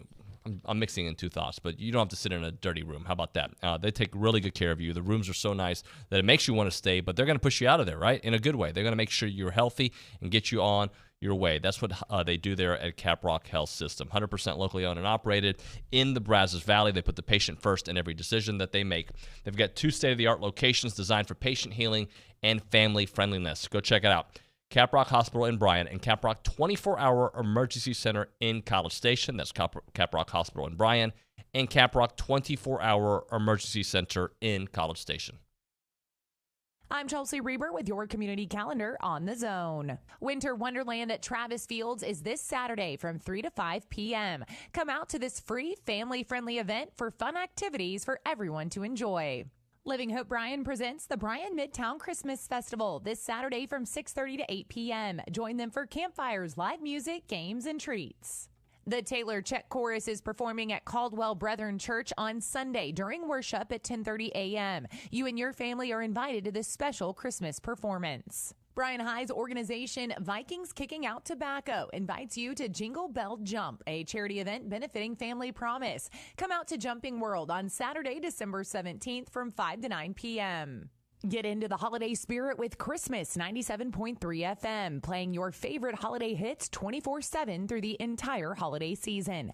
Christmas 97.3 FM. That's your community calendar. I'm Chelsea Reber on the Zone. Since 1957, Slovakic Sausage in Snook has been making the best tasting sausage in Texas from the same family recipe. Slovakic is the official sausage of Texas A&M Athletics. Whether it's from the grill to the family gathering or from the pit to the neighborhood party, serve the sausage voted best in the Brazos Valley. Serve Slovakic. Be sure to come in and check out their full-service meat market, relax on the front porch, or grab some fresh kolaches from their bakery on your way out. Slovakic Sausage, Highway 60 in Snook. We're here with Jackson Rollo from Rollo Insurance. And Jackson, you guys have been around for a long time. You're the very best at what you do. But I ask you, why Rollo Insurance? Well, we've been growing recently with over 45 offices in multiple states. But we haven't lost who we are. We're still super focused on being hyper-local and involved in the communities in which you're going to find a Rollo Insurance office. And we offer products like home, auto, life, health, and business insurance from some of the top carriers in our industry. You name it, they do it. Visit RolloInsurance.com. I thought learning a language would be too much work, but Babbel makes learning fun. J'aime Babel. Babbel's lessons only take 10 or 15 minutes, and soon you turn and realize, hey, I'm starting to speak another language. Como si fuera magia.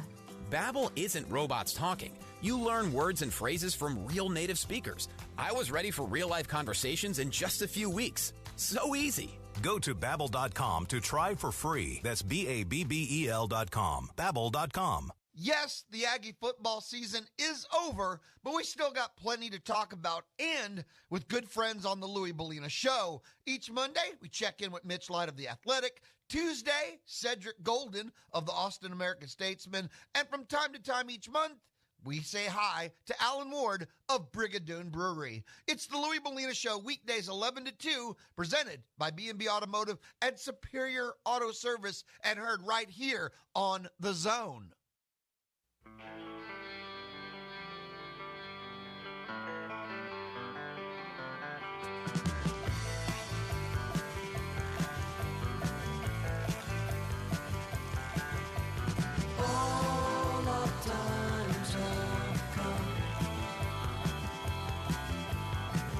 So I'm going to ask a pretty simple question in this segment. And I don't really want an answer. I'm just asking it out loud. Maybe Nick will answer, just so we can go back and forth a little bit. But what are the biggest needs for A&M in the transfer portal? All right. And then follow up to that is, what don't you need? Like, of course, anytime you can upgrade a position, you consider that, right? Or upgrade your depth. But I'm saying the biggest needs out there. Nick, if you were to say, if I were to say what I think the biggest needs, tell me if you'd agree with me here. Linebacker. Yep. Cornerback. Yeah. And I'm talking transfer portal. I'm not saying recruiting-wise, right? Now that Jalen has made his decision to go to the NFL, I'd say cornerback. Yeah, cornerback. I would say, I'm trying to think. Linebacker for sure. Yep. That's number one, I would say. Yeah, offensive line. Could be. Could add an experienced guy.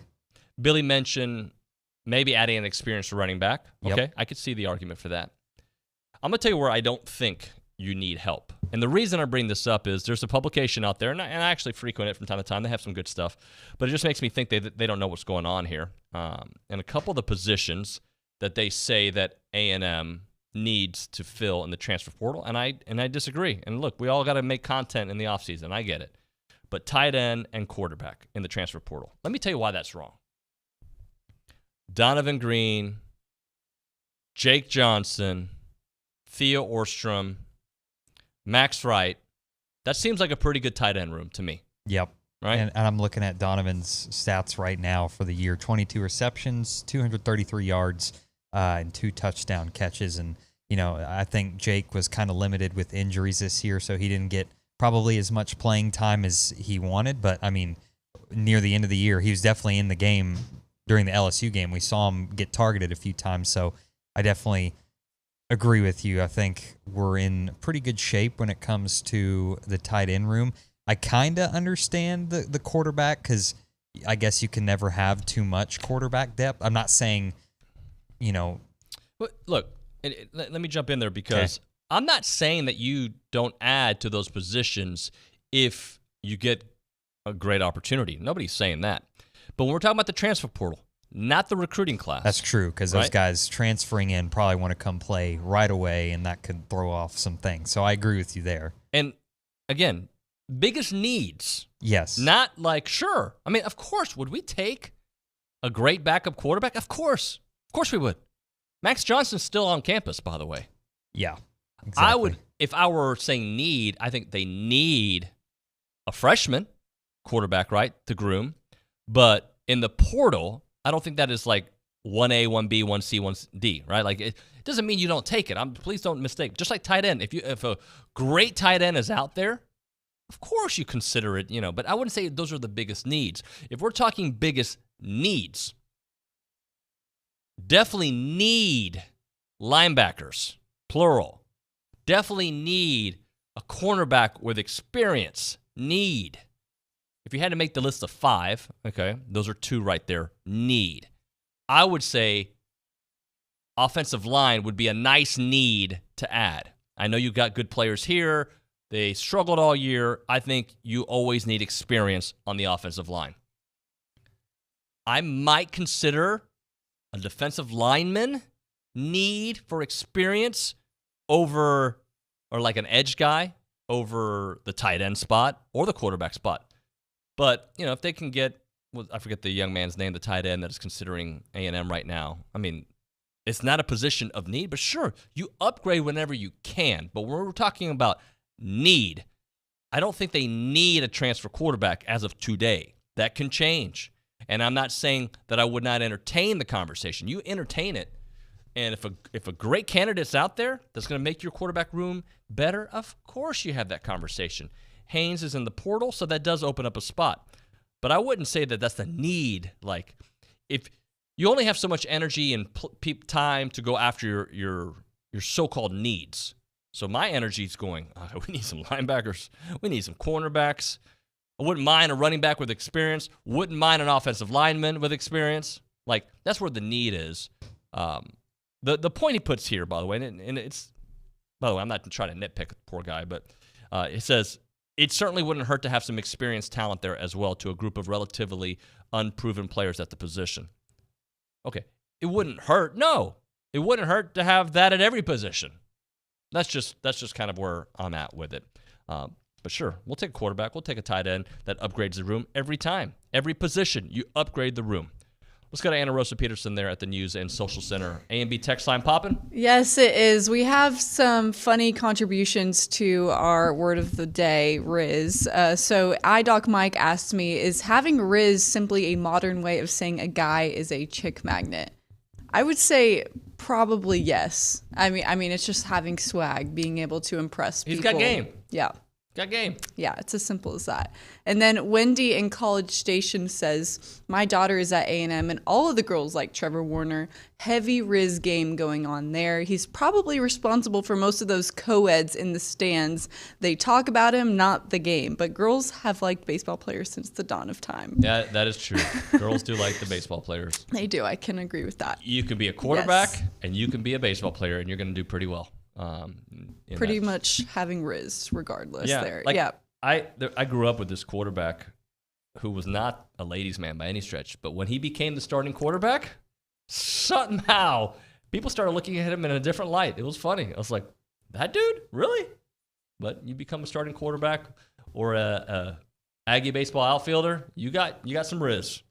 I hope I never use that term in real life, but I just did. All right, let's hit a break here. When we come back, Aaron Torres is going to join us. We'll talk about, he loves talking college basketball. We can talk a little bit about that, the good news with Ruben Owens, and just college football in general. Right now, though, we're talking Caldwell Country Chevrolet, Highway 21 in Caldwell. Online, CaldwellCountryChevrolet.com. Go check out their great vehicles. Zach Hester and his crew are the place that you should go to when you need a vehicle. And I say that knowing that it's not always a good time to buy. You know, everybody's got their own timing, and I went back and forth with Zach for like 6 months. Poor guy, like, hey, man, I'm thinking about this. No, I'm thinking about that. You know, I don't think I can afford this right now. Hey, I think I can afford it now. You know, all within like days, and this happened over a long time. So he helped us out. We got the right car for us. We ended up buying a Tahoe from Zach and his crew there, and it was a great experience and wonderful trade-in value on our car. He hooked us up, and he hooks everybody up. That's what they do there. It's a hookup. It feels like a hookup because they like you. They're your friends. That's what they do there at Caldwell Country Chevrolet. 15-minute drive, Brian and Caldwell, short conversation away, but you'll see the difference when you step on the lot and you do business with Zach and the fellas there at Caldwell Country Chevrolet. Highway 21 in Caldwell. Online, CaldwellCountryChevrolet.com. It's the one show in the world that talks Aggie football, Star Wars, and progressive overload at the gym. It's TexAgs Radio with Dave, Olin, and Billy here on the Zone. Holiday sparkle starts at Montelongo's Fine Jewelry. The Montelongo's Fine Jewelry family has been helping people select the perfect gift for over 30 years, and they want to be your jeweler this holiday season. Let Montelongo's help you find a dazzling gift from their incredible selection that's in stock and ready to be wrapped. Decide joy. Decide to give. Decide Montelongo's. Bring home a little sparkle with a gift from Montelongo's Fine Jewelry that's sure to make your loved one's Christmas shine. Visit their showroom on University Drive, and Merry Christmas from the Montelongo family to yours. If you're looking for the best in the Brazos Valley, look no further than Cooper's Old Time Pit Barbecue. Seasoned and cooked to perfection, cowboy style over mesquite coals. Cooper's Aggie Special includes your choice of chopped beef, sliced turkey, sausage, pork loin, or brisket on a buttered and toasted bun, paired with chips and a soft drink for only $12.99. Experience the taste of locally Aggie-owned, nationally recognized Cooper's Old Time Pit Barbecue. Voted best barbecue in the Brazos Valley and proud supporter of Texas A&M athletics. Hey, Big Shot, come celebrate at Anthem Kitchen and Bar located at Big Shot's Golf Aggie Land. Anthem Kitchen and Bar is your new favorite hangout with plenty of seating for your whole crew, tons of screens, and some truly next-level scratch-cooked menu items. Big Shot's Golf brings the fun each day of the week with dueling piano events, trivia nights, a weekday happy hour, and so much more. Every Big Shot has an anthem, so come celebrate yours at Anthem Kitchen and Bar located at Big Shot's Golf Aggie Land. Visit anthem.bigshots.com to learn more. You know us through the Aggie Ring and our work helping current and former students. You also know that we work to uphold our traditions and help bring Aggies together around the world. We are the Association of Former Students, and it's our mission to provide resources, support programs, and cultivate the experiences that you know and love. But have you ever stopped and wondered why? Why does the association support Texas A&M and Texas Aggies?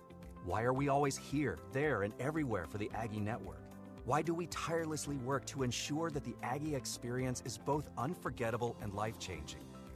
Well, you may be surprised to learn that the answer to why is as unique as your own Aggie story. That's why we created IamTheWhy.com, a place for shared Aggie stories and unique perspectives. It's where you can hear the why, see the why, and discover why Aggies like you are the why. Visit IamTheWhy.com today. On Sports Talk, Chip visits with actor Andy Buckley, who played David Wallace on The Office. Buckley told him about meeting Will Ferrell for the first time. And I had never met him. He said, the show's so fun this year. He said that, and he starts referencing things. So I was literally just like a guy who's a stockbroker, and I've been watching Will Ferrell forever. I am a division manager. That's pretty cool. Sports Talk, connecting with legends, weekdays from 4 to 6 on The Zone.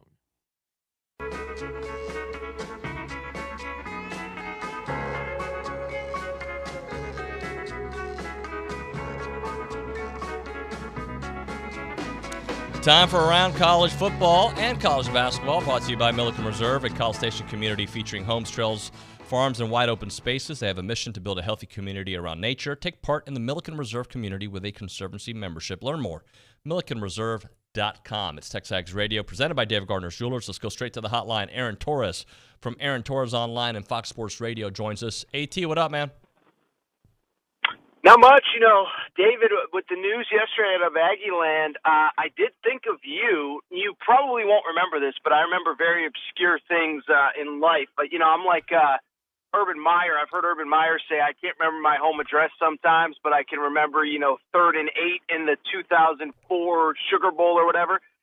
And so I remember a random June interview that we were doing, and I might have asked about Reuben Owens, but you just gave me the whole, I don't talk recruiting in June. It's a long way till National Signing Day. And I think there was probably an Arch Manning twist to this. They were both kind of around the same time, but you said, come find me in December, and I'm paraphrasing, come find me in December when Reuben Owens is signing to go to Louisville. Well, fast forward to yesterday, my friend, and you look like a prophet. Congrats to the Ags. I'm not a recruiting expert, but everybody that is says it's a hell of a player. Yeah, so I don't give myself credit on that. I give credit to the intel I've been given and what Jimbo's been able to do. And Billy was just on the show a few minutes ago. Sure. Jimbo plays the long game, right? And that's why they were able to get Gabriel Brownlow-Dindy last year, even though he was committed elsewhere. That's why they were able to get these guys and flip them at the end, because they're never mean. It's never personal when guys choose other schools. They check on them. They work hard. And Ruben even said that yesterday. He said they never went away. They continue working at the relationship. And if it makes sense, it's going to make sense. And A&M is a heck of a place to go if you're a running back. Regardless of what you want to say about the offense the last couple of years, running back has not been a problem. Well, 1,000%. And I think this is a new thing. And maybe this is a fan thing, too, because fans get emotional when a kid commits somewhere else. But I remember, you mentioned around college football and around college basketball. I actually talked to Bruce Pearl about this probably about 18 months ago. So Walker Kessler, Aggie fans may remember, they may not, but he was a player who, coming out of high school, it came down to North Carolina and Auburn. He chooses North Carolina. It doesn't work out. He comes back. He hits the portal after a year, comes back to Auburn, and he's a big part of last year's SEC title team in basketball. But I remember specifically asking Bruce Pearl, I was like, have things changed knowing that, the way the portal works, that you could see a kid coming around a second time? And he said, well, listen, we would never badmouth a kid anyway. And so, maybe it was a dumb question on my part, but just the idea of, because a kid commits somewhere. Oh, by the way, in 2022 with the portal going into 2023, even if a kid signs somewhere, it doesn't necessarily mean that someday it can't come full circle. So, I think that's going to be a new twist on recruiting, if you will, is, you lose out on a guy the first time, you maybe lose out on a guy on National Signing Day. With the portal, with the way things are, it doesn't necessarily mean that he's never going to be in your uniform. And I think it's a lesson for not only coaching staffs, which I think are probably pretty attuned to it, but also obviously fans, again, that get on message boards or social media and bash a kid for choosing another school. I think that's an important lesson in this portal era. Yeah, you're no doubt about that, Aaron. How about Devon Achane, though? We were all happy and sad yesterday when it was announced he was going to the NFL. Happy for him because he deserves it. He's going to be a great NFL pro. Sad because he leaves the room, a running back room, yet they fill it today or last night with Ruben Owens. And now Devon can go do his thing at the next level. Yeah. I think what stands out to me about him is, just that veteran presence this year in what was a season of obvious turmoil, but it was also like a season of, there were so many of those young guys playing by the end of the year. And again, I'm not a recruiting expert, but obviously you get to know the names as you cover this stuff and as you learn more about these kids. And to see the number of true freshmen that ended up being on the field throughout the season, and then with the injuries, the number of backups and the number of this and the number of that, and then to see just a veteran Devon Achane that's been there, since the Orange Bowl 2 years ago. I knew about him before then, but the point being is that I think that this year it was easy for things to get sideways, and there was a lot of negativity around a lot of things. And it's one thing if you're a freshman and, either you got years ahead of you or frankly, you could transfer if it just doesn't work out, right? But to be a veteran like Devon Achane and, there's nowhere else to go in college. You're not going to transfer as a draft eligible junior that's obviously going to get drafted. So just to kind of see, the way that he handled himself from a distance all year long, all season long, but then more importantly, just for him to have that final night against LSU, and really obviously a really good last couple weeks, but last good season, but for him to do what he did against LSU on that final night, obviously I don't have the relationship with him that you guys do, but it's always nice to just see a veteran that kind of sticks through the process, kind of have that moment, especially on a senior night like that. Talking about AT, Aaron Torres here on TexAgs Radio, presented by David Gardner's Jewelers. Hey, so AT, the transfer portal, I think from a talk show perspective and pure entertainment, it's awesome. Like, it's something new every day. I don't love it for college football in the old way, right? But it is kind of exciting to have that topic feel like free agency in MLB baseball and NBA and NFL. 1,000%, yeah. And this is something I've said many times on all my platforms. I may have said it on, this show at some point as well, is I was never in favor of the one-time transfer. I still, to a degree, not only, at one point it was the one-time transfer. Now it's just, it's everybody's available every off season. And it is funny, right? Because I remember saying this a year and a half ago when it became quote unquote the one-time transfer. people called it college sports, college football, college basketball free agency. I said, it's not free agency because in Major League Baseball or football or the NBA, not every player isn't available every single offseason. And so it's not even free agency, it's something else. And so I am conflicted because it does give us a lot to talk about. But what I would also say too, David, is this: is I think that there was this fear in college sports, that when the portal opened, it was going to be chaos. And really, what I've seen honestly in the portal, and when I say chaos, I mean everybody just kind of trying to leverage their current school for a better deal. What I've seen in the portal is mostly veteran quarterbacks who are looking for a place to play, players who are at schools where their coach left, and guys that weren't really playing, right? So A&M has had a bunch of guys hit the portal, and it's like, yeah, but they were all back end of the bench guys or guys that got suspended or guys that got thrown off the team or whatever. Same with Alabama, who has had a lot of roster turnover. And so, one, I agree. It's great to talk about. It's a great conversation piece. But what I would say is I don't think it's been kind of the chaos that we thought where, I'm just going to use a hypothetical, whatever, whoever, the starting quarterback at, Quinn Ewers going back in the portal just to leverage Texas for more money or whatever. I think there was this fear over the last couple weeks of every player is going to go in just to try to get more money either from their existing school or to see what's out there. Like I said, I see mostly, quarterbacks looking for a home because obviously only one can play at a time. Guys from schools where the coach got fired. I don't even think necessarily it's been quite as crazy as I think many people thought. And I also think, kind of to your point, I think for the health of college football, that's probably a good thing, and we'll see. The portal's still going to be open for another, 3-4 weeks, and stuff can happen. But, I obviously think it's one thing if your coach leaves, if you're looking for a new opportunity, if you're not playing. But I do think that's where we get down kind of that slippery slope if you just have kids trying to leverage and get more out of their schools and stuff like that. So far, at least, I don't necessarily think we've seen a ton of that. Talking to Aaron Torres here on TexAgs Radio. Aaron, are you surprised A&M basketball has struggled the way it has in some of these bigger games? I honestly am, man. And I'll be honest is, a couple things. I mean, one, obviously, I was an advocate of the Aggies last year. I mean, I watched a ton of college basketball and obviously am very aware of what they did in the SEC tournament. We talked about it the following week. I thought they should have been into the NCAA tournament, not just based on what they did last year at the SEC tournament, but, on their total body of work. But also, just talking to people kind of around the program over the course of the summer and the spring, I think they really like the group. Obviously you bring back basically everybody except for Q.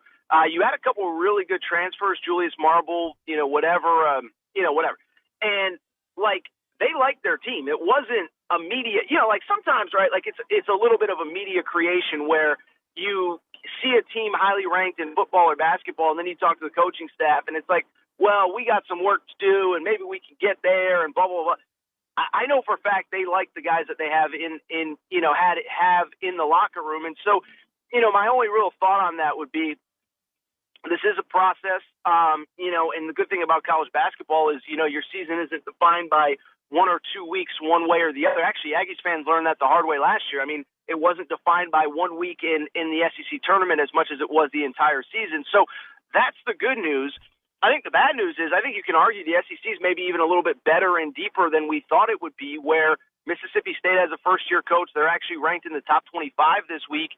Missouri has a first-year head coach. They're undefeated.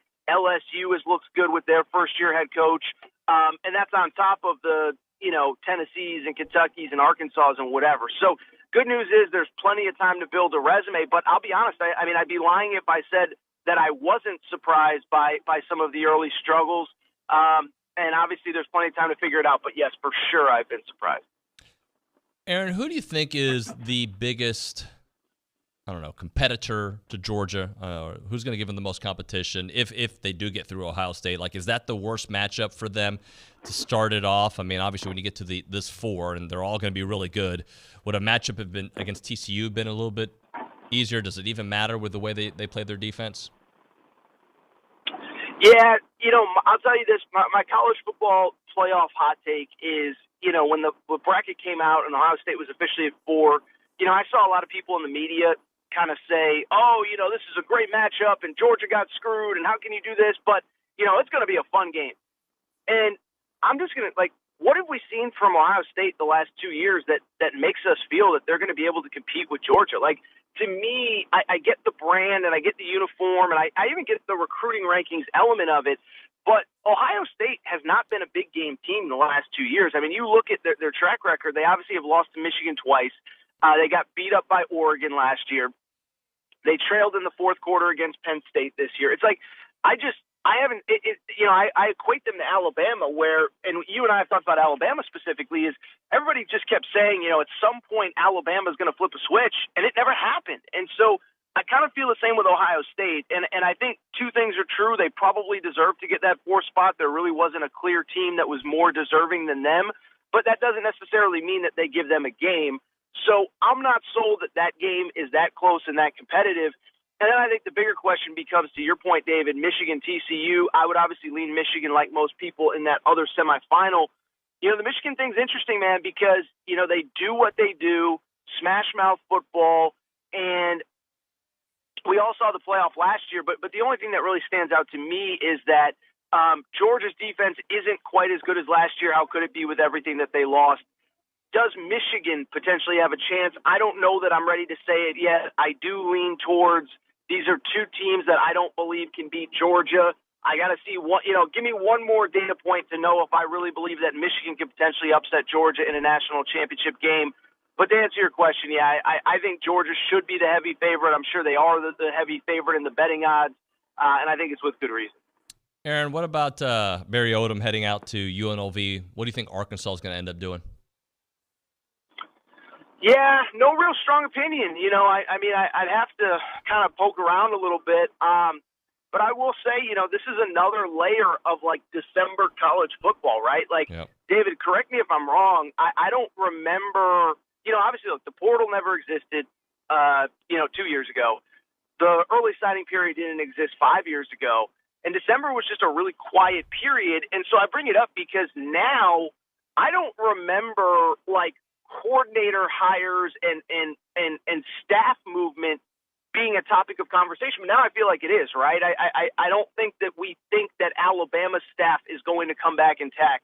Obviously, we know about Darryl Dickey down at A&M and who is his potential replacement and what role and all that good stuff. And I think Arkansas is another one because obviously, look, they were a preseason top 25 team. They, finished 6-6. It was a disappointment. They do lose to Liberty. They do lose another rivalry game to Missouri. They lost obviously that last second situation against Texas A&M. So it's one where that's another big one where it's the SEC, it's big boy football. You're going to be able to afford to pay someone a lot of money, but you got to get that one right because obviously that unit didn't click this past year. So really curious to see that move. Obviously, again, the other ones that I referenced, the Bama stuff. And I just think it's going to be an interesting couple weeks from that perspective as well. We focus so much on the portal right now and high school recruiting wrapping up towards National Signing Day in a few weeks. But I think that's going to be an interesting development to kind of watch, not only at Arkansas, but A&M, Alabama. I would add, I think Ohio State, do they have to do some shakeup after everything that happened against Michigan if they end up getting destroyed by Georgia in the semifinals? So that'll be an interesting element to follow as well with everything else here in December in college football. AT, we appreciate it, sir. Thank you very much. No problem. Have a great afternoon, David. We'll talk soon. Later, bro. Aaron Torres there on the hotline. When we come back, a short little segment. Then we'll do our basketball chat with Logan and Tap. That and more. It's TexAgs Radio.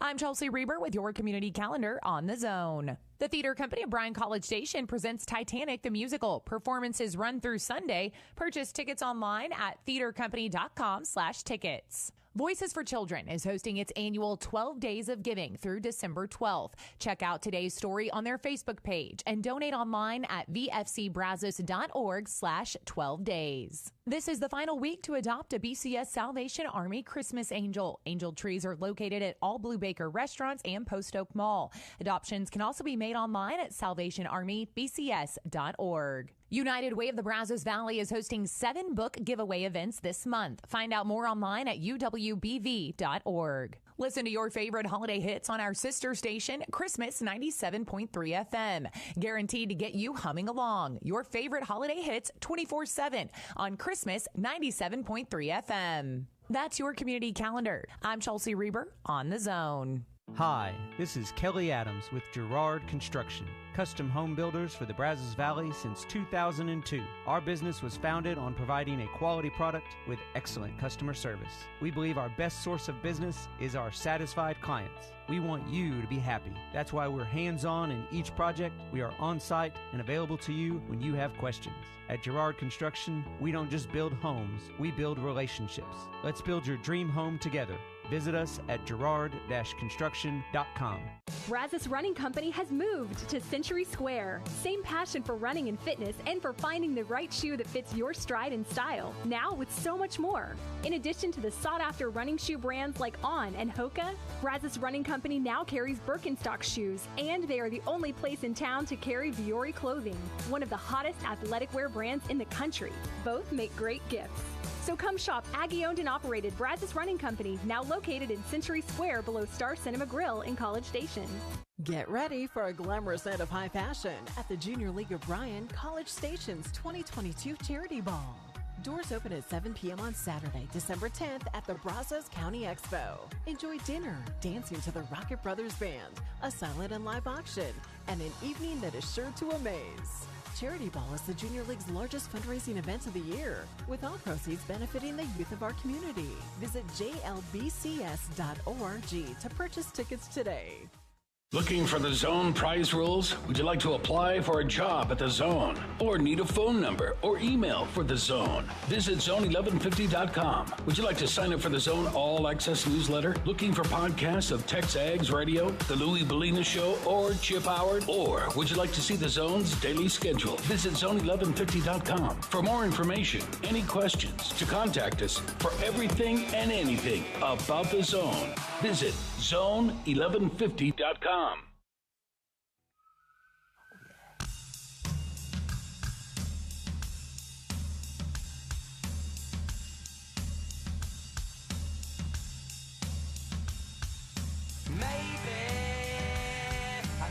All right, we're back in TexAgs Radio, presented by David Gardner's Jewelers here in the Rollo Insurance Studio.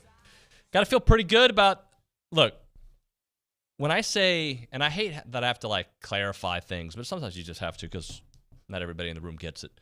But A&M's not in a good place from the perspective of the season they just had. But I don't have to every time make those statements to enjoy the moment. Look, getting Ruben Owens doesn't fix everything. No, of course not. But if you had a list of things, he's very high up in what you're trying to do.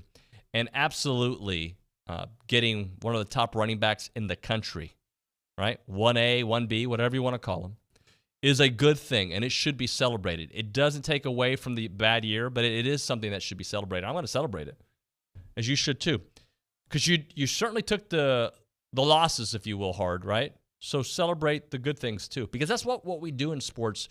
We go up and down with our team, right? When things are great, everything is good. I make the joke all the time, but it's true. The coffee tastes better. It's hotter. You get the more green lights. Your kids listen more, right? Like the house is cleaner, not as dusty. When they lose, the kids are louder. You get every red light. The coffee is cold, or you run out of coffee. Like that's just part of what being a fan is. And this is good, right? Do they have to prove it? Yeah, because I am. Prove it to me, Nuño, now, right? Show me what you can do when it matters. At the end of the day, if it's a 5-star, a 4-star, or a 3-star, whatever, right?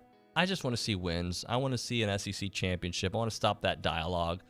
I want to see a playoff invite that they were robbed of a couple years ago, but they didn't get it, so you still got to go get it. I want to see A&M join the territory. You know, Michigan hasn't won, but they've gotten close, right? And they're getting close again this year. You know, start joining that conversation. And it takes talent to get there.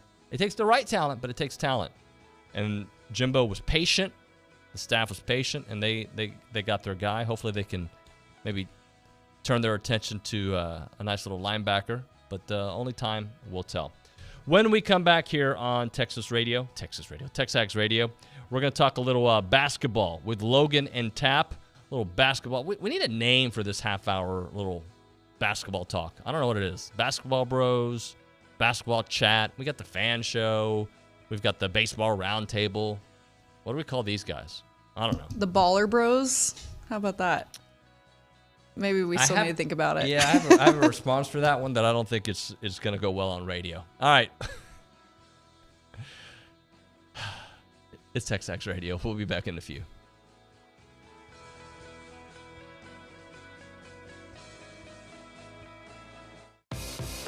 Hey, it's Keyshawn Johnson from Keyshawn, J. Will, and Max. They told us we can give away anything we choose. So, we're giving away cash. You want to talk about money? We're giving away $10,000 a day. And all you have to do is listen to us for a chance to win. You can win $2,500 an hour every hour, weekday mornings 5 to 8 here on The Zone with Keyshawn, J. Will, and Max, powered by WC Tractor. At a time when misinformation is all too common on social media, we take great pride in bringing you the news that matters, that impacts your family, news you can trust. Local broadcast journalists bring you the facts, covering the stories breaking in our community and across the globe. Text radio to 52886 and let Congress know you depend on local journalism. This message furnished by the National Association of Broadcasters.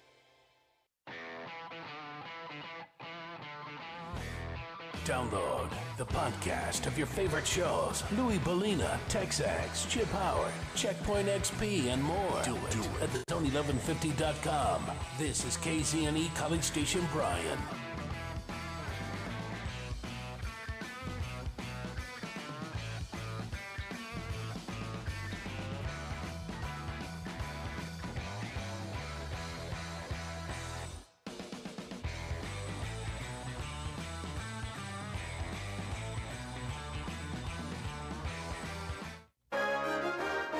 From WTAW, I'm Chelsea Reber with a news update on The Zone. Bryan police continue to investigate a crash that closed a portion of Texas Avenue north of Highway 21 Tuesday night for 8 hours. A motorcyclist who was struck by a truck making a left turn was taken to the hospital with serious injuries. The motorcyclist was wearing a helmet. No one in the truck was hurt. The driver of the truck was ticketed for failing to yield while making a left turn. A Houston man who has at least 22 prior convictions for property crimes has been in the Brazos County Jail since the day after Thanksgiving. A formal charge of misdemeanor vehicle burglary was filed yesterday in Brazos County Criminal Court against 36-year-old Cruz Solis. According to his arrest report, Bryan police received a citizen's call who reported 2 men were breaking into a neighbor's truck. The last Bryan City Council meeting included former members spending time behind closed doors to fill vacancies on 5 volunteer commissions and boards. Nominees were discussed in private as allowed by state law. Mayor Bobby Gutierrez was asked on WTAW why that was not done in public. You don't want to do that in public. Jury's out until we find out how this thing goes through, but we're trying to make the best decision. Collectively as a council, we'll decide and we'll adjust and we'll go. The appointments included 3 new members of the Bryan Planning and Zoning Commission, Clint Cooper, Ann Balke, and Clayton Watson. Supporters of forming a veterans court in Brazos County that could lead to the dismissal of some criminal charges were not happy with this week's decision by county commissioners to hold a workshop. I don't know, why is it this hard? These men are just trying to help people. It shouldn't be this hard. Veteran Patrick Bacha was joined by another vet and the board president for the Brazos Valley chapter of the National Alliance of Mental Health, Aaron Wilhite. Veterans courts work. There's no question about their efficacy. Commissioners decided to hold a workshop after 3 members voted against forming a committee. For more news, go online to WTAW.com. I'm Chelsea Reber on The Zone. If you have a debit card, you're used to spending money. But what if your card actually ended up earning you money? That's not exactly normal, but that's what you can get at A&B. It's called Kasasa Cashback Checking. Don't mind the weird name. What you need to know is that it's a free account with cash rewards. Use your debit card for everyday purchases, and we'll pay you cash back every month. If that doesn't sound like normal banking, well, guess what? We're not a normal bank. So contact A&B today and ask for Kasasa or visit ANB.com. Equal housing lender, member FDIC. What are you looking for when you need a lawyer? I'm Hunter Shurtleff. I help my clients identify the legal issue and use my 25-plus years of trial experience to solve the problem. I'm selective in what cases my firm takes, so I can provide the best legal services, and you get to talk to me, not an assistant or receptionist. Whether it's in the courtroom or the boardroom, find out how Shirtlift Law can help you or your business. Go to bcsattorney.com. That's bcsattorney.com. Good morning, sports fans. I'm Zach Taylor with your Aggie Sports Minute on the Zone. This Sports Minute is brought to you by Hilco Metal Roofing and Supply. Call 936-825-0500 or click hilcosupply.com. Texas A&M football received a huge commitment yesterday with El Campo star running back Ruben Owens saying he plans on coming to Aggieland. Owens, who is listed as the top back in the nation by 247, joins five-star defensive lineman David Hicks atop the Aggies' 2023 class. Now, the Maroon and White will need to reload this offseason following the departures of several players, including freshman wide receiver Chris Marshall, who's entered the transfer portal. Marshall, who is ranked as the third best wideout in the class of 2022, played in 6 games for the Aggies, hauling in 11 catches for 108 yards. However, he was suspended twice, including an indefinite suspension midway through the season. A&M men's swimmer Jace Brown and softball player Star Ferguson both participated in the Southeastern Conference Career Tour event this past weekend in Atlanta. The group had the opportunity to meet with executives at several corporations and organizations in the Atlanta area, including Mercedes-Benz Stadium, Cox Enterprises, Intercontinental Hotels Group, and Lockheed Martin. And the 2022 USATF National Junior Olympic Cross Country Championships are set for this Saturday at the Del Watts course. The event consists of 10 different divisions with ages ranging from 7 to 18. And that's been your Aggie Sports Minute, brought to you by Hilco Metal Roofing and Supply. On the Zone, I'm Zach Taylor. Looking for podcasts of TexAgs Radio, The Louie Bellina Show, or Chip Howard? Look inside the Pod Center at zone1150.com. Don't miss a single guest or moment. You can download or subscribe to any and all of your favorite shows inside the Pod Center at zone1150.com. There's also a special selection where you can find select interviews from David, Louie, and Chip. Look up Zone interviews inside the Pod Center at zone1150.com. Download or subscribe, but don't miss out. Check out the Pod Center at zone1150.com.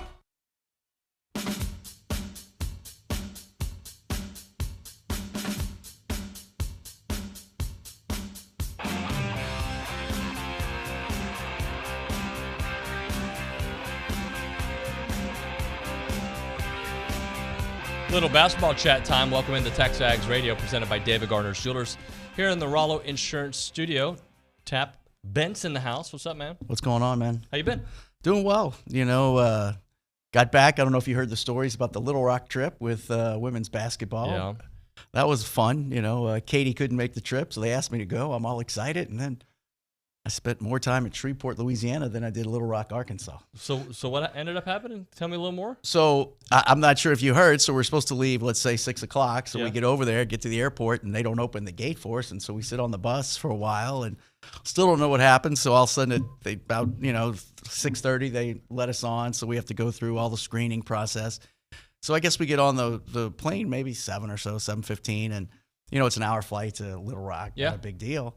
Well, we, taxi on over to the runway, and then all of a sudden they go, the Little Rock airport's closed. We're going to have to go back to the gate and figure out a new plan. Okay.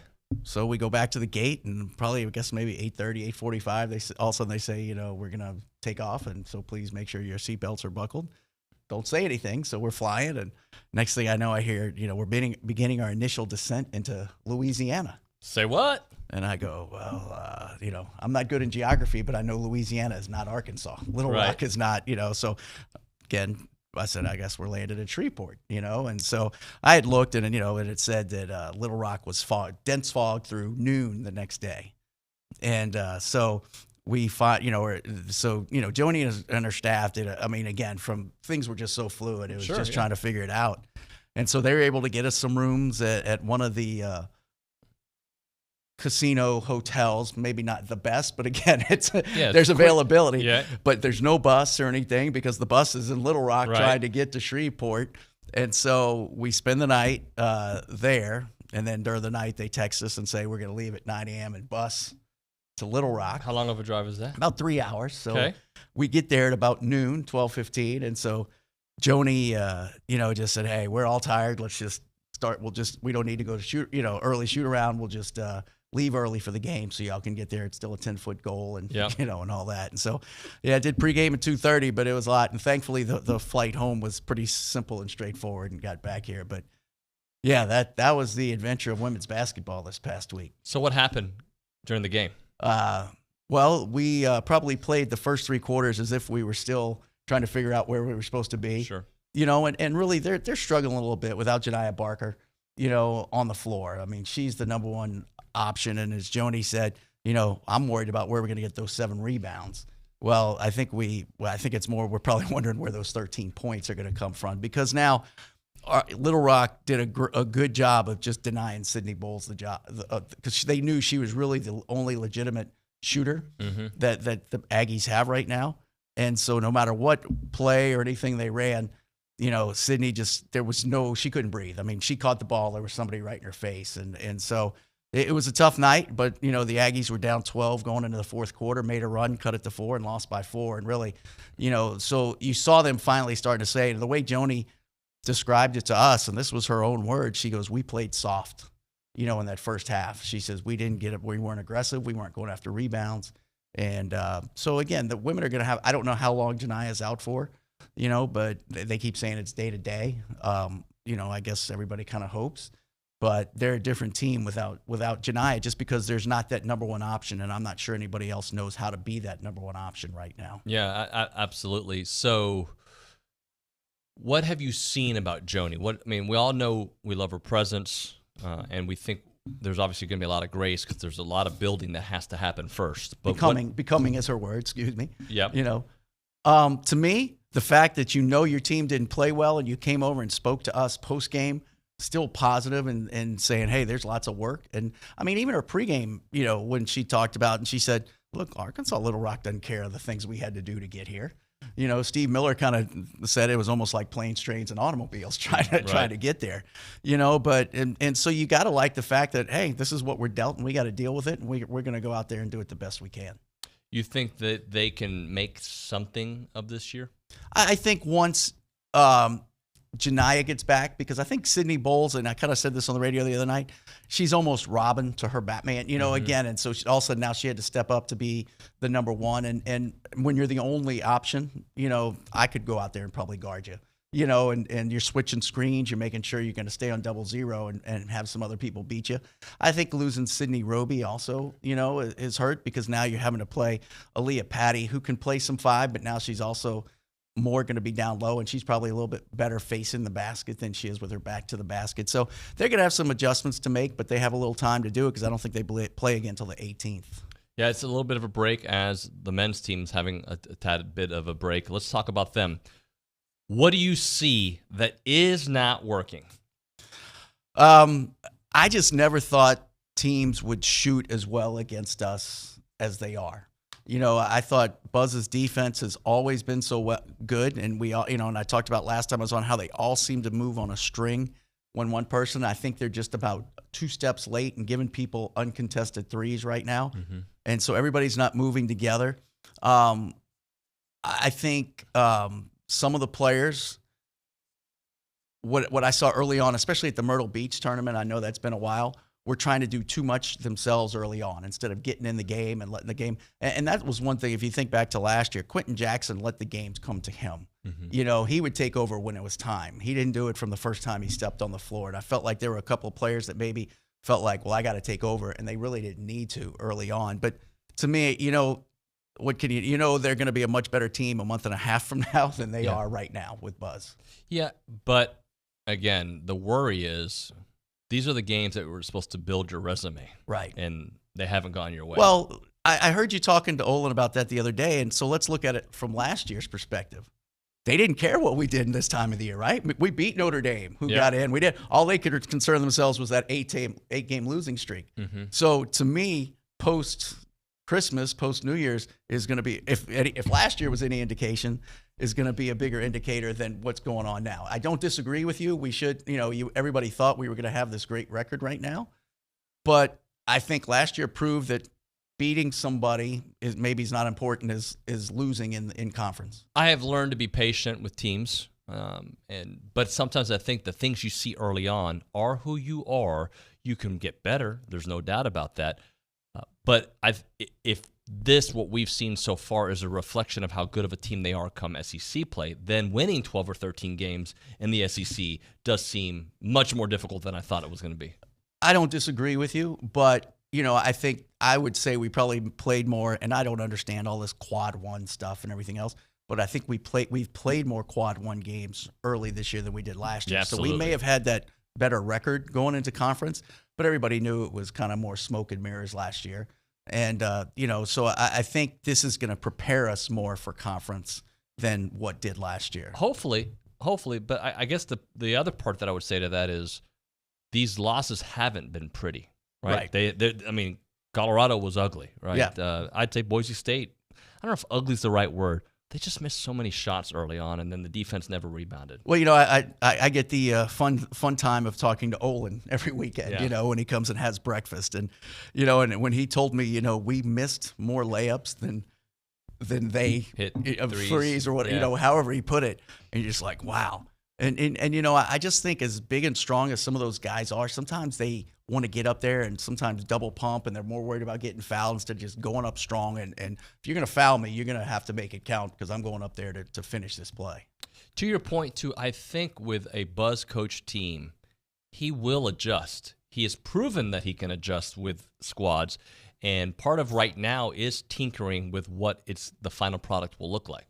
Yeah, and, one of the things I took away from the very first game of the season, he was doing those hockey line switches almost, 5, 5, 5, 5.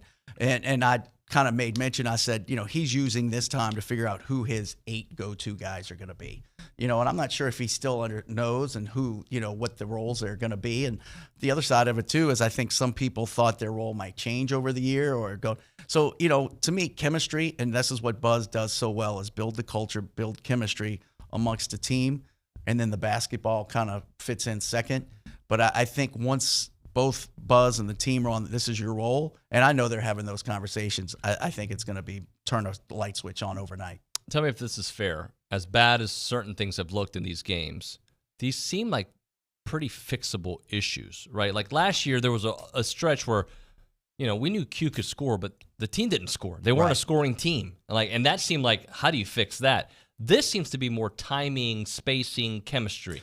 And the spacing's good, and again, I think they're trying to score a little bit out of transition, but sometimes and still on the offense, you'll see 3 guys standing around instead of 2 guys. It's just not good spacing. And we talk about their defense.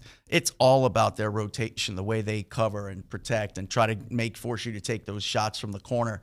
And, but if you're not rotating and you're a step or 2 late, now you're giving up easy shots. And you can't take it easy on defense. And, how many times did you, hear about on the NBA, they don't play the other end of the floor. And some of these kids coming from wherever they came from or high school or wherever else, it takes a while to realize, this is a 40-minute game and I can't take off any play. I'm out there. Somebody texted the show yesterday on the A&B text line, and they were almost saying that the style of basketball that Buzz brings is not going to get you wins or not big-time wins. And I countered, look at what Kelvin Sampson built with the similar resume, similar DNA, similar style of coaching.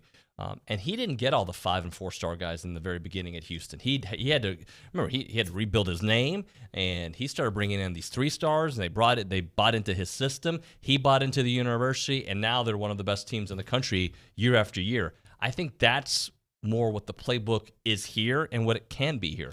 It is, and let's go back. And again, I know everybody throws Coach Billy Gillespie out. It took him. It was the same kind of the blueprint, not exactly, but it was just the basis of that blueprint. And Buzz has been successful everywhere. So there's no reason it can't work here. Kids are different. Yes, but they want to win. And so if they believe that this coach, and I think they do, seeing the way this team interacts, they believe Buzz's system is going to work, they're all going to be on there and work as hard. And again, you got to give Coach Sampson so much credit for what he's done in a short amount of time down there. Well, hopefully the similarity is the Kelvin teams and the Billy teams had elite guard play. Mm-hmm. This year, there hasn't been elite guard play in those games. I'm not sure we have an elite guard, but we have good guards. And so, again, I think there needs to be more consistency, and that's the part. Maybe more, we have to be able to figure out, who's going to show up the same every game. And that's what you had last year with Q. You knew Q was going to come in and give you everything he had. And I still think they're looking for that consistency factor more than the elite factor. We're talking to Tap Bentz here on TexAgs Radio, presented by David Gardner's Jewelers. I'm going to ask you one more thing before we hit a break. Who has to be, and maybe has to isn't the right word, but who's got to be the alpha? Who's got to be the guy who's going to put the team on his shoulders? Not necessarily the way Q did with production, but just from this guy is going to show us the way. Just because of the position, I think Wade Taylor's got to be the guy. And when we interviewed Buzz for that SMU game, which was a very fun game to call, and it was a good ball game. But when I mentioned when we watched practice that day, Henry Coleman was really doing a lot of the talking on defense.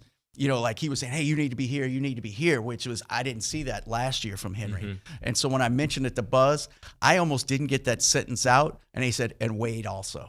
So I think he's wanting him to be that guy also because he's got the ball in his hands. But I go back to maybe you don't have to score. Maybe you penetrate and kick it out. Don't feel like you have to finish everything. And just understand the role of being that leader, maybe a little more vocal and distributing, facilitating sometimes. Does Wade need to slow down a little?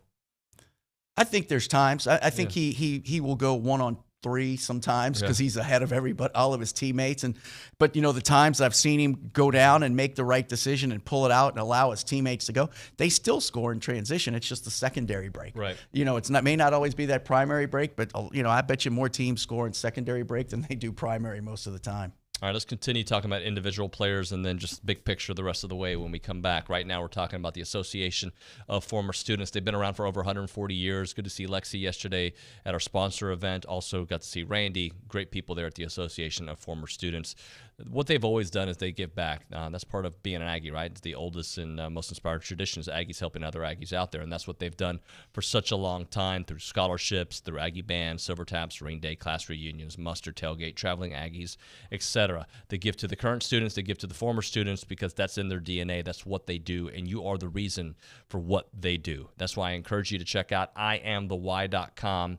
It is a collection of stories about Aggies. It tells you what they have done, their perspective, their lens, everything they've gone through here at A&M and beyond. It's a wonderful website so you can feel what the association is all about and why they do the things that they do. Again, that website is IamTheWhy.com. That's IamTheWhy.com. It is the Association of Former Students. I'm Chelsea Reber with your community calendar on the Zone. Winter Wonderland at Travis Fields is this Saturday from 3 to 5 p.m. Come out to this free, family-friendly event for fun activities for everyone to enjoy. Living Hope Bryan presents the Bryan Midtown Christmas Festival this Saturday from 6:30 to 8 p.m. Join them for campfires, live music, games, and treats. The Taylor Check Chorus is performing at Caldwell Brethren Church on Sunday during worship at 10:30 a.m. You and your family are invited to this special Christmas performance. Brian High's organization, Vikings Kicking Out Tobacco, invites you to Jingle Bell Jump, a charity event benefiting Family Promise. Come out to Jumping World on Saturday, December 17th from 5 to 9 p.m. Get into the holiday spirit with Christmas 97.3 FM, playing your favorite holiday hits 24/7 through the entire holiday.